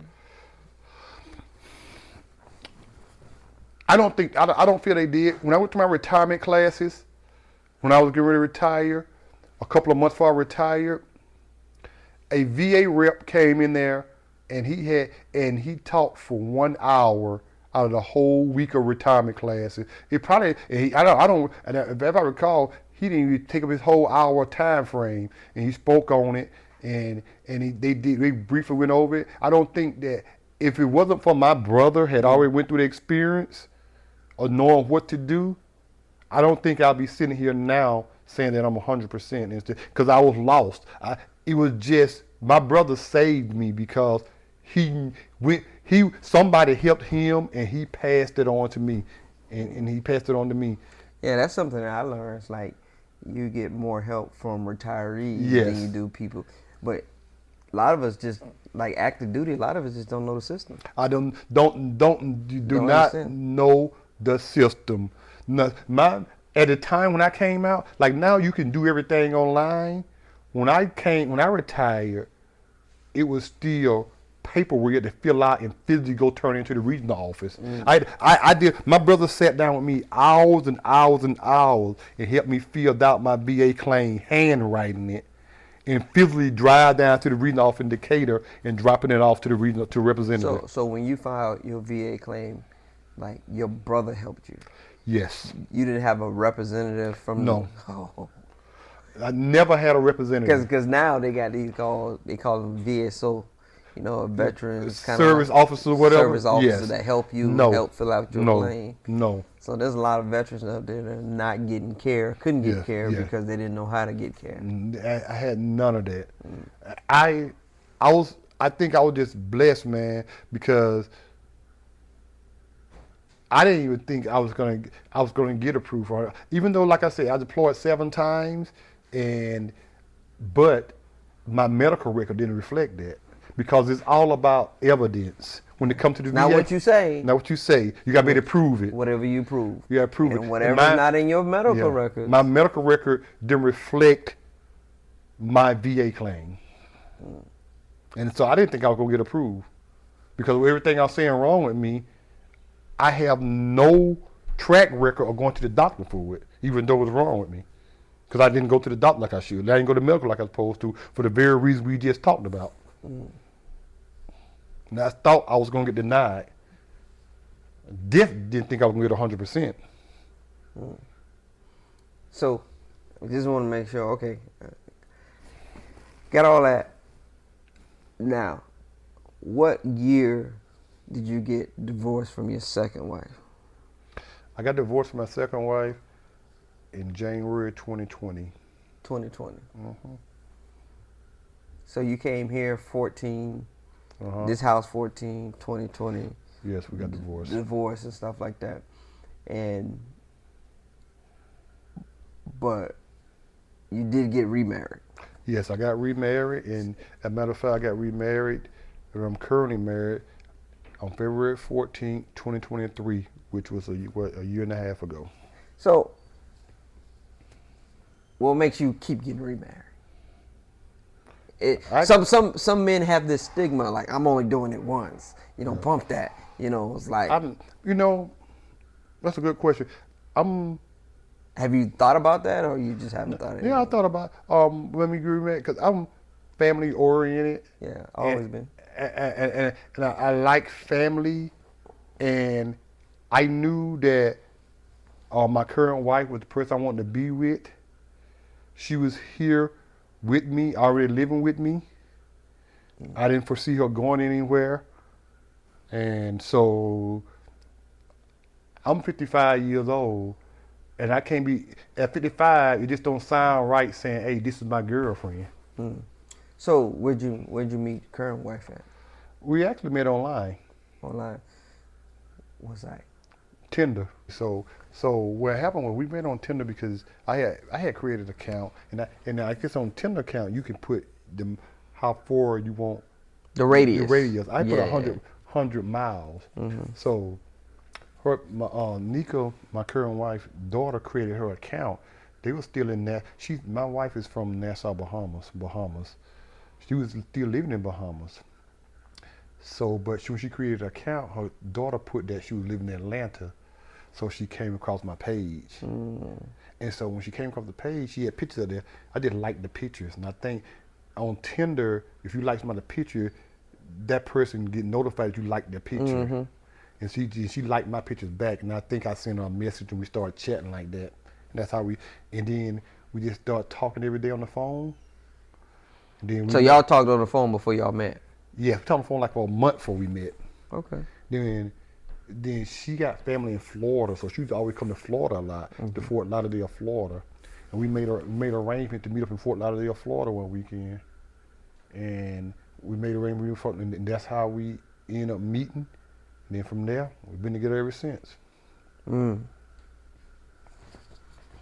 Okay. Quite interesting. So, and I just want to make sure, so I know we talked a little bit about PTSD. How do you feel like you've been able to deal with it, especially going into this relationship? I have my moments. It's challenging. When you're dealing with PTSD, sometimes you have to think about things more than you would normally think about things, or think about how you react to things, or think about how you the certain things you would say, because I keep reiterating, I'm 55 years old. I'm kind of set in my ways, and so I have to catch myself sometimes and make sure that I don't, all the bad habits that I had in my previous marriage, I try not to bring into this marriage. But sometimes I do have slip ups sometimes, and I think it PTSD, and I think some of it got to do with me just being in the military, and some of it got to be with just the way I am, my personality, the way I am. So, yeah, because we share, common interests and certain things. Both of us off. Yes. We call it. Me and you would call it stupidity. Yes. It's just hard for us to deal with stupidity. We just try to wonder why you do the things that you do. Maybe that is that experience that we've seen so much. And honestly, you came from an environment that didn't have anything. Yes. Then you've seen so much. Yes. And now, how do you process that in the idea of raising a family? Raising a family that came from 10 times more than what you came from. Yes. And having to experience that. How do you communicate that? It's hard. It's hard, man. It's funny you say that, because when I never envisioned living in a big old house like I currently have, and I know, because one thing before my mother passed, like 3 years ago, she had told me. She said that she told me, and I don't think she had ever told me that before. She said, "I'm so proud." She said, "I'm so proud of you and the man that you are or became, and I like the way that you are a prime example how your dad should have been when it came to being a husband, man, taking care of his family and all that kind of stuff." She said, "I'm so proud of you." I never envisioned, even when I was in the military, I knew that, because when I was in the military, it never even crossed my mind to even buy a home. I said I didn't want to buy a home in the military because I didn't want to have problems selling it when I got rid of PCS, because I was never a type of person that I want to stay at one duty station my whole career. I want every 4 years I want to go somewhere else. And I say I want to have problems trying to sell the house, still have to pay a mortgage or something, but I got to live somewhere else and all that type of stuff. So it was hard to transition, man. I don't. When I sit back and think about it, man, I just I think that I haven't really put a lot of thought into it, but I know where I come from and where I'm currently at. And to be honest, I I if it wasn't for the military, I don't think I would be where I'm at today. Mm. So you don't regret the military? No, I don't regret it at all. Military was the best decision I made in my life. Even though with all the deployment, the PTSD and all that stuff, two divorce and everything, I'll do it all over again if I had to. Mm. Because to me, it was worth it. Because the outcome of it all now, that I'm seeing the results of it now from me Making all those sacrifices. making all those sacrifices. And I haven't worked in 14 years, and I'm still,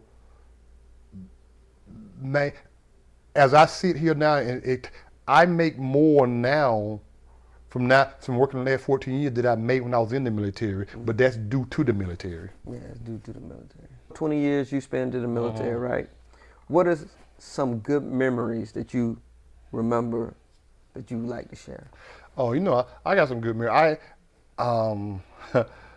My first good memory I have from my camaraderie. Where I grew up at, where I come from, I had never interacted. Like for me, growing up, I never interacted with another race to not become friends or anything of that nature. Even after getting grown, the first time that I actually interacted and became friends with other race than African Americans after I joined the military. Mm-hmm. And so, but I have some great memories, and um, I have, for me looking at it, I have friends now that I still communicate with from when I first joined the military up until this day. And some of my laughable moments was I recall being when I was stationed in Quantico, Virginia, around 2000, 2001. I had got promoted to sergeant and everything, and the unit I was in, Marine Corps Warfighting Lab, I was pretty squared away at the time, and my sergeant major pulled me in the office and say, "Moore, I want to make you the CO driver." I said, "Okay, Sergeant Major." I said, "Okay, that's fine." I asked, and because he said that you've been recommended to be the CO driver. I said, "Okay, that's fine." I didn't think too much about it, but with that came, with this unit, if you're the CO driver, you also the Sergeant Major driver. The Sergeant Major used me 10 times more than the CO. I drove the CO a couple of times to DC and Auditorium, headquarters Marine Corps, for a couple of conferences and meetings. But most of the time I was the Sergeant Major driver. So my Sergeant Major, his nickname was Iron Horse. He, like everybody called him Iron Horse, Iron Horse, Iron Horse for everything. Even you can call him Sergeant Major Iron Horse. He answered to it. And so My sergeant major, he liked to have a good time. He was a family man, but he also liked to have a good time. When I was stationed in Quantico, they got this little small little town adjacent that's on the bay they call Q Town. Mm-hmm. And it was a bar there. I think it was called Turn Tavern or whatever it was Yeah, called. it might have been tongue I tied. think it was called Turn Tavern or something like that. That was Sergeant Major's spot. So Sergeant Major would go there 3 or 4 times a week, every weekend, and get drunk to the point where he'll get his car keys taken away from him from the bartender and stuff, and he would call the duty. Which would be you. No, the person that's on duty. Oh, the person on duty. Mm-hmm. And they'll call me. In the Marine Corps Warfighting Lab, we had kind of like an unlimited budget, so I had a government cell phone that they issued me because I was a CO driver. So whenever they told me if the phone ring, I always answer it. The government cell. So they had the government cell, the CO driver, and my cell phone number, and then I had to have that phone on 24/7. And so when that phone ring, I answer it. Hey, you need to come pick Sergeant Major up from the bar in Q Town. Where it was a Friday night, Saturday night, it does not matter. It does not matter. I've countless times, probably close to 10 times, some even on the weekends, that the duty would call me. Hey, Sergeant Moore, just got a phone call from the bar in Q Town. Sergeant Major need a ride home. You need to be picked up. So it was a couple of times that I was probably in DC or somewhere when I wasn't even home, because I didn't live on base. I lived out in town. I lived in Woodbridge, and so I would have to drive on base. I couldn't pick it up with my POV. I had to go to the unit, go get the government vehicle that was assigned to our unit, which was a black Suburban, go to Q Town. And go pick the Sergeant Major up and drive the Sergeant Major all the way home to Fredericksburg.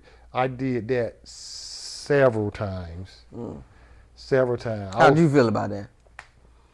At the time, I didn't like it because it took away because for me, it took away from my personal time, because it seemed like he really never used me during working hours. He never used. If he was, he used me some. It was like to drive him somewhere on, like, Quantico's such a small bay, you can drive yourself anywhere. Yeah. But he would make me drive him to a meeting somewhere on the bay somewhere just to drive him. And so, and I'll do that. And so, but he would actually, but he looked out for me though. But I did. I did end up getting in trouble at Quantico, which you got in trouble. What you do? Well, in trouble was what ended up happening was that me being a young sergeant, whatever the case may be, I at the time, that's when they started issuing government credit cards, the American Express government credit cards. I started using the government credit cards. Other than you're supposed to use them only when you go TAD. Only when you go temporary duty. Your temporary duty. Yeah. What you started using it for? Yeah, but when they first started issuing them, now these days, I don't know if they still doing, the admin, the S1 off can turn them on and turn them off. Yeah. But back then, it wasn't the system set in play where you turn them on, turn them off. Once you issue to the Marine, it's on. It's on. Marine, they tell you not to use it. They didn't have the system in place to turn them on and turn them off when you went TAD. And so I had the card, and then I was using it. What did you use it for? Everything I can think of. I was getting hotel on the weekend in DC. I was getting cash advances. I was filling my own personal card with it, with gas. I think I was shopping with it. So the story was that the Sergeant Major looked up for me. That's why I did learn to love Sergeant Major, because what ended up happening was that they start cracking down on government credit card because there was a lot of, they call it fraudulent use of the government credit card. Cause more people were using it, or that when he wasn't TAD than they were when they were. But was you making the payment?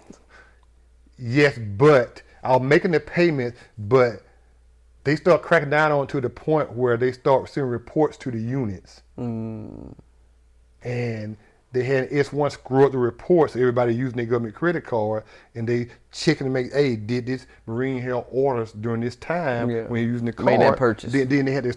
Then they had to give it to the Sergeant Major and the CO and all that kind of stuff. So me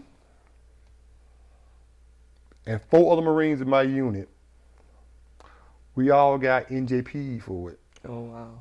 We got NJP for it. It affected my career big time because You was what rank was this? I was a sergeant. You was a sergeant. It affected my. You was a sergeant and a CO driver? Yes. Okay. My CO was a full bird colonel though. So you driving the CO and the sergeant major? Yes, I was a sergeant. And getting NJP? Yeah, NJP. And after I got NJP, they never took me off of it. Oh, okay. I never. I was field job till I left there, till I PCS.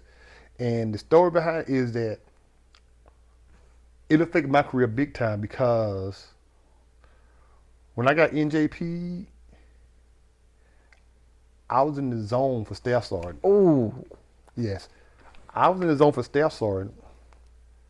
I got busted down to corporal. Check this out. This true story. Okay. I got busted down to corporal. For the government credit card? Government credit card. It was 2 corporals. They got busted down to Lance corporal. I got busted down to corporal.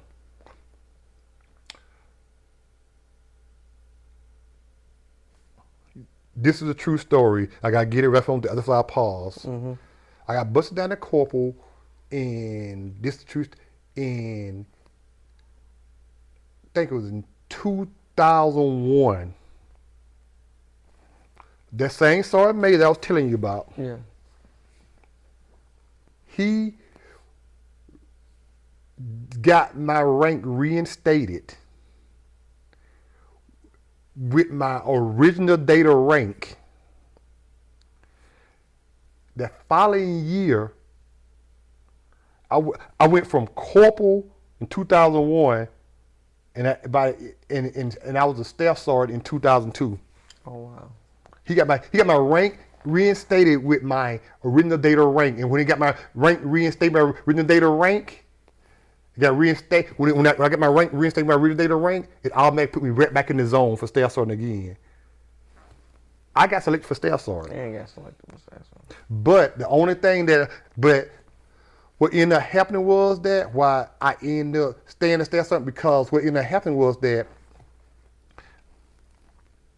for years and years and years, man, I had a date gap from when I was sergeant in my fit rep from when I got lieutenant corporal that I tried getting fixed for like 10 fucking years, man, and just never got fixed, man. And that in a mess. But I got reduced to corporal in 2001. At the end of 2002, before I PCS, I was a staff sergeant. We was TAD, and Sergeant Major called me personally because he was back in Quantico. He said, "Hey Moore, guess what? You just got selected staff sergeant." I said, "You bullshit." Cause when I got reinstated, I had only been a sergeant for 3 months. But just so happened it was this perfect timing when the board was convening, and I got selected off that board, man. He took care of me, man. And but somehow, some way, the gap of me being that corporal for that almost a year or so, and they just couldn't figure out how to fix it. I don't know how they couldn't figure out how to fix it, man. I don't know, man. Usually they can put like an admin filler in there. I don't know whatever they didn't do it for me right, man, and they didn't do it for me right, man. And the rest of my career, I had a gap in my fit reps, and that's what stopped me from getting promoted, man. I had like a year gap in my fit reps. And that affected me from getting promoted the whole time. And he took care of me, man. And he would hate to see me leave, man. As a matter of fact, when I got when I got was time me later, had got orders, and because the monitors on Quantico, so I went and personally talked to him. I was ready to go, man. Sergeant Major, he didn't even want me to leave, man. He didn't even want me to leave. Was that the only time you ever got NJP? Only time I ever got NJP behind a government credit card, and the CO that busted me down, he was a full bird colonel. Sergeant Major was in the NJP. I never forget that. He said, I'm gonna reduce you down. He said, I'm gonna reduce you down. He said, you know better. You my driver. I said, okay. I said, yes, sir. Whatever can be. And so, Sergeant Major came, took my Chevrolet. I popped the motherfuckers off there. He had already bought me corporate Chevrolet. I guess he had already told him. He pinned me on corporate Chevrolet and everything. And don't forget, man. Remember that the damn car wash right there in front of the Bank of Marine Corps Federal. Car wash. Man, I got in my car. I went and cried like a damn baby, man. That car wash, man, for like an hour, man. I cried like a damn baby. And then I told something. I said, Sergeant Major, I said, I can't drive the CO no more. And he called me in the office. He said, the CO said he still wants you to be a driver. Oh. I said, why would you say you want to drive? He said he really like you. But he just had to make an example of you because you his driver and you supposed to be. And he said you was highly recommended to be a driver, but he said that by him NJPing his own driver down, they're gonna put fear in other people. Oh, he busted his driver down like that. I know we don't stand a damn chance. And that's what he did, man. And I was his driver to our PCS, man. As a matter of fact, I got promoted to staff sergeant a few months before our PCS, and they still kept me his driver until our PCS. I was a staff sergeant, still the CO driver. Yep, I didn't give a fuck then that time. I had orders. I didn't give a fuck. I had orders. I had orders like 6 months. I didn't give a fuck. I was just chilling, man. And so I was like, man, and that was a good time. And then I worked with some great people, man. I worked with some great people. Then when I went to Pendleton after I left, I ran. It was kind of like how Miramar was. The S1 chief was a brother. Black dude. S2 was a black dude. Black dude. The S3 was a master sergeant. He was a black dude.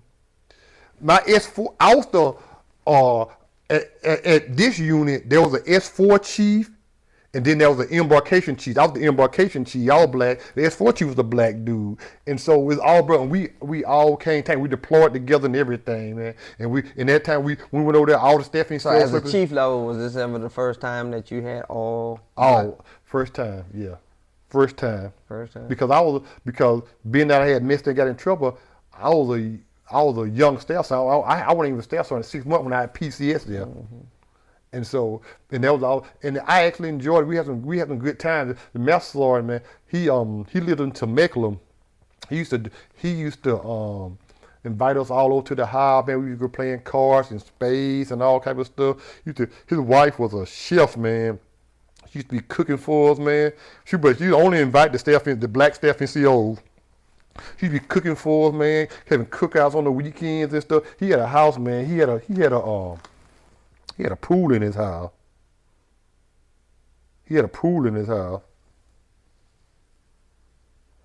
Check this out. This right here, that from that thing, that's us. That's thing that's blowing up. What's going on with that?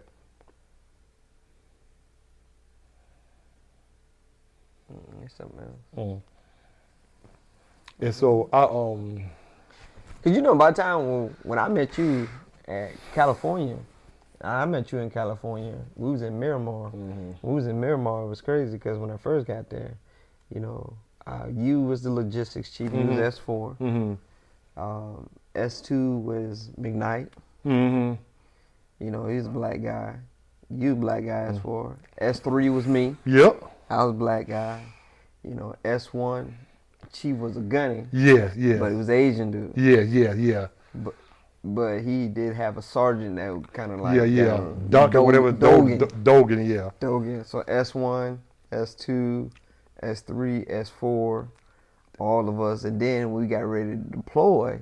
You had the maintenance chief, Yes, he was black. black dude. Airframe chief, Yep, black. ordnance chief. Gunny Robinson No, no. He was Gunny Robinson was was the what you call it? um, The aviation what supply. No, whatever you call it. yeah, The admin stuff. yeah, aviation admin. Uh-huh. He was black, Gunny Robinson. So like 232, What was the guy from Atlanta, the Gunny name? Gunny asked you. Yeah. He was airframe chief. Yes. So all of us went on this deployment. Yes. The chief was black. Yes. And that was the first time I was ever exposed to something like that, and I was shocked. But we got along great. We got along great. I thought the camaraderie was good. Yeah. I thought the command didn't have any issues and stuff We like had no that. issue. No. It was a good unit. And then when you left, Gunny Garcia, he came in, and he took the place of it, and he fell in just well. We didn't really had no necessarily issues.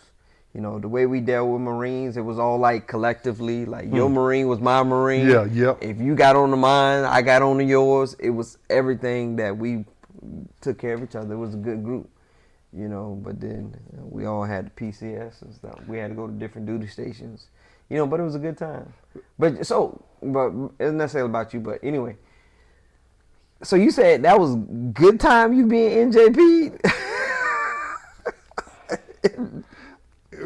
It don't sound like you had too many bad times. I didn't. In the Marine Corps. It wasn't a good time that I got NJP, but the fact that what the sergeant major did for me, it was it was one of a good time because I never had a white person look out for me like that because he didn't have to do that because he called me off one day. He said, "Look, this is what I'm gonna do for you." He said, "I didn't agree with it." He said, He said, "I got a report on my desk right now. We got staff NCOs that's abusing the government credit card. So I didn't agree with it." He said, "I know you was in the zone." He said, "I didn't agree with the CO, but he said, what I'm gonna do? He had the S1 chief. He was a brother. He had picking a warrant officer, right up there, everything, man." And I don't know who he sent it. Here come Marine Corps right there in Quantico, man. And man, they gave me my data rank back. But I would like it wasn't no, "Oh, you got the cutting score to be sergeant." It just reinstated me with everything, man. And I had never experienced that, man. I never experienced that. And you know what else? You know what else Tom May did for me? That I forgot to mention you? Sergeant Major, the CO told me I had to pay my balance off by a certain time. Sergeant Major wrote me a personal check to pay my balance off. I paid him back. He took his checkbook out. I think it was like $2,600. He wrote me a personal check. He said, "You got 90 days to pay me back." Oh wow! I've never experienced that before, and that what made me, loving that guy, and that was a great experience for me. I never experienced it before. Never experienced that before. Somebody was willing to do Look that. And he was a white guy, and he was sorry, he didn't have to do it. He didn't have to do it, and he was a good guy. I think he did that for me because he know I had looked out for him so many times for being drunk. You know what I'm saying? I told you that he had me drive him all the way to Virginia to do something down there in a government vehicle, and all the way back. It was like a 5-hour trip, man. There and back all one day? One day. And he be asleep the whole time. sleeping off that liquor. So, last thing, we're gonna get ready, get to the end. So, how do you see your kids transition through the military? You got a lot of military kids. How do you feel relationship is with your kids? Well, when I retired, my youngest son was Vincent Jr. When I retired, he was only 2 years old when I retired. Okay.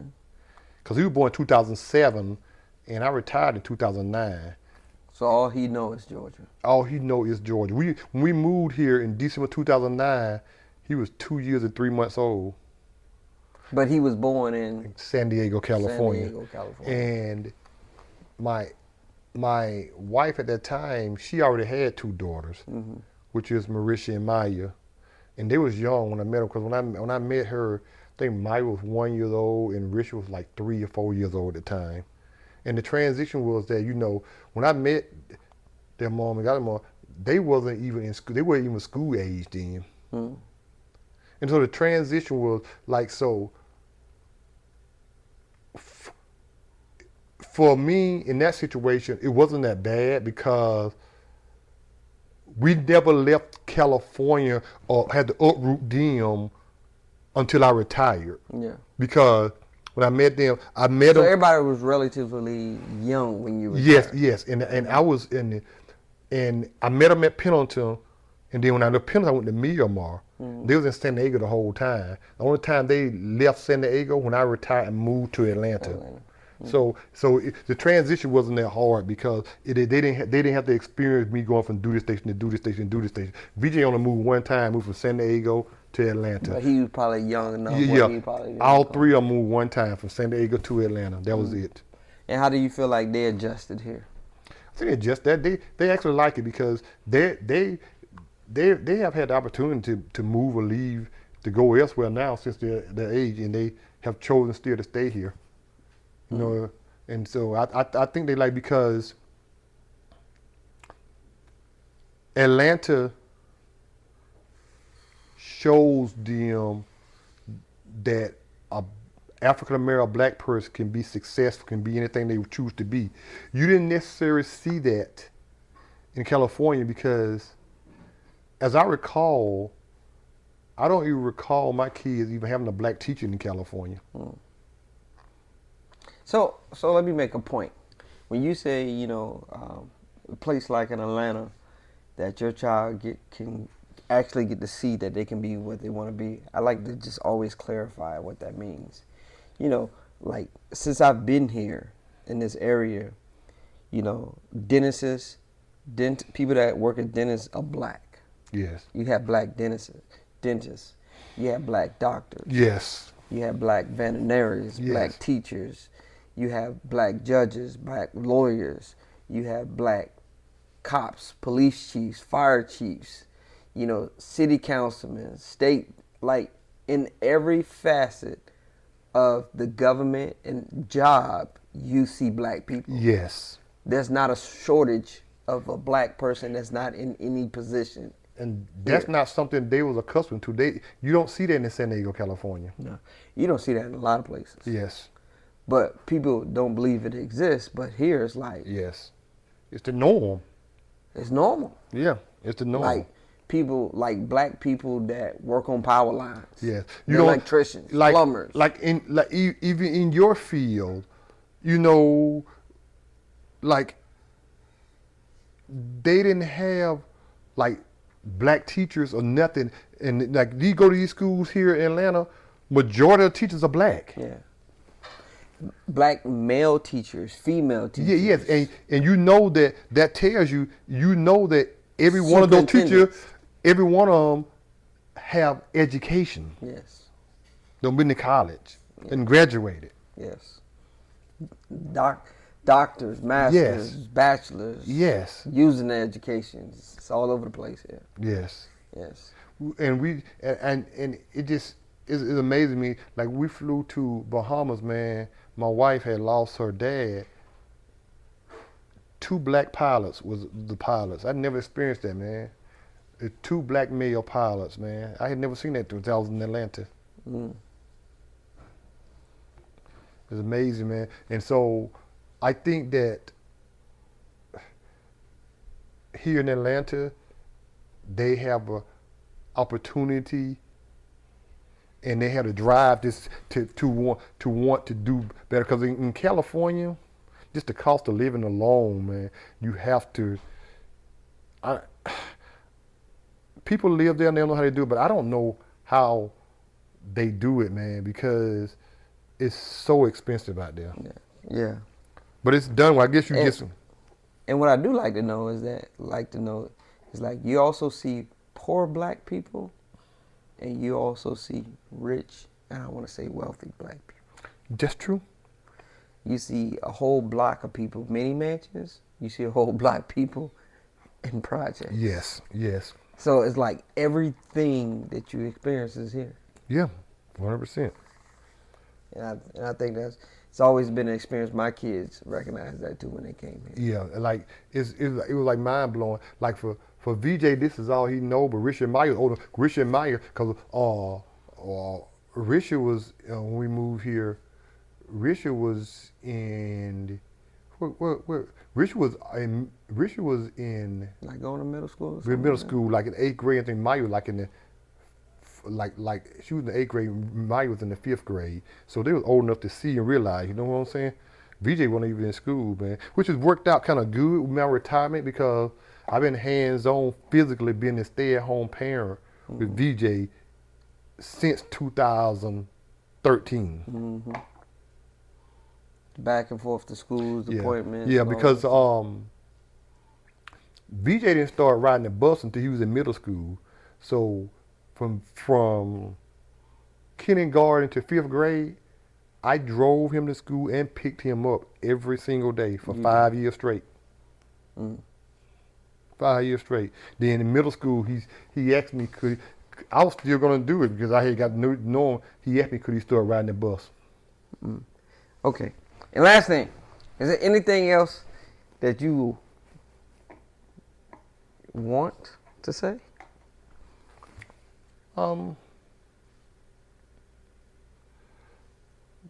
Just about your life. You know, as I sit back and reflect on it, Go ahead. if I sit back and reflect on I think I've done everything I want to do in life. Like now, with my current wife, I'm a lot older than my current wife. And so I have to be cautious because at my point in my life now, I'm a homebody. Like I have to make sure that and realize that I got a younger wife and I have to do stuff with her and stuff because I'm content at being at home. I've done everything. I've traveled a lot, been to a lot of countries that I've never ever would have ever been to in my life if I had never joined the military. I've seen a lot of things. I've done a lot of things. I'm financially comfortable, everything, and I think I've done everything I want to do in life now, and I'm happy and content.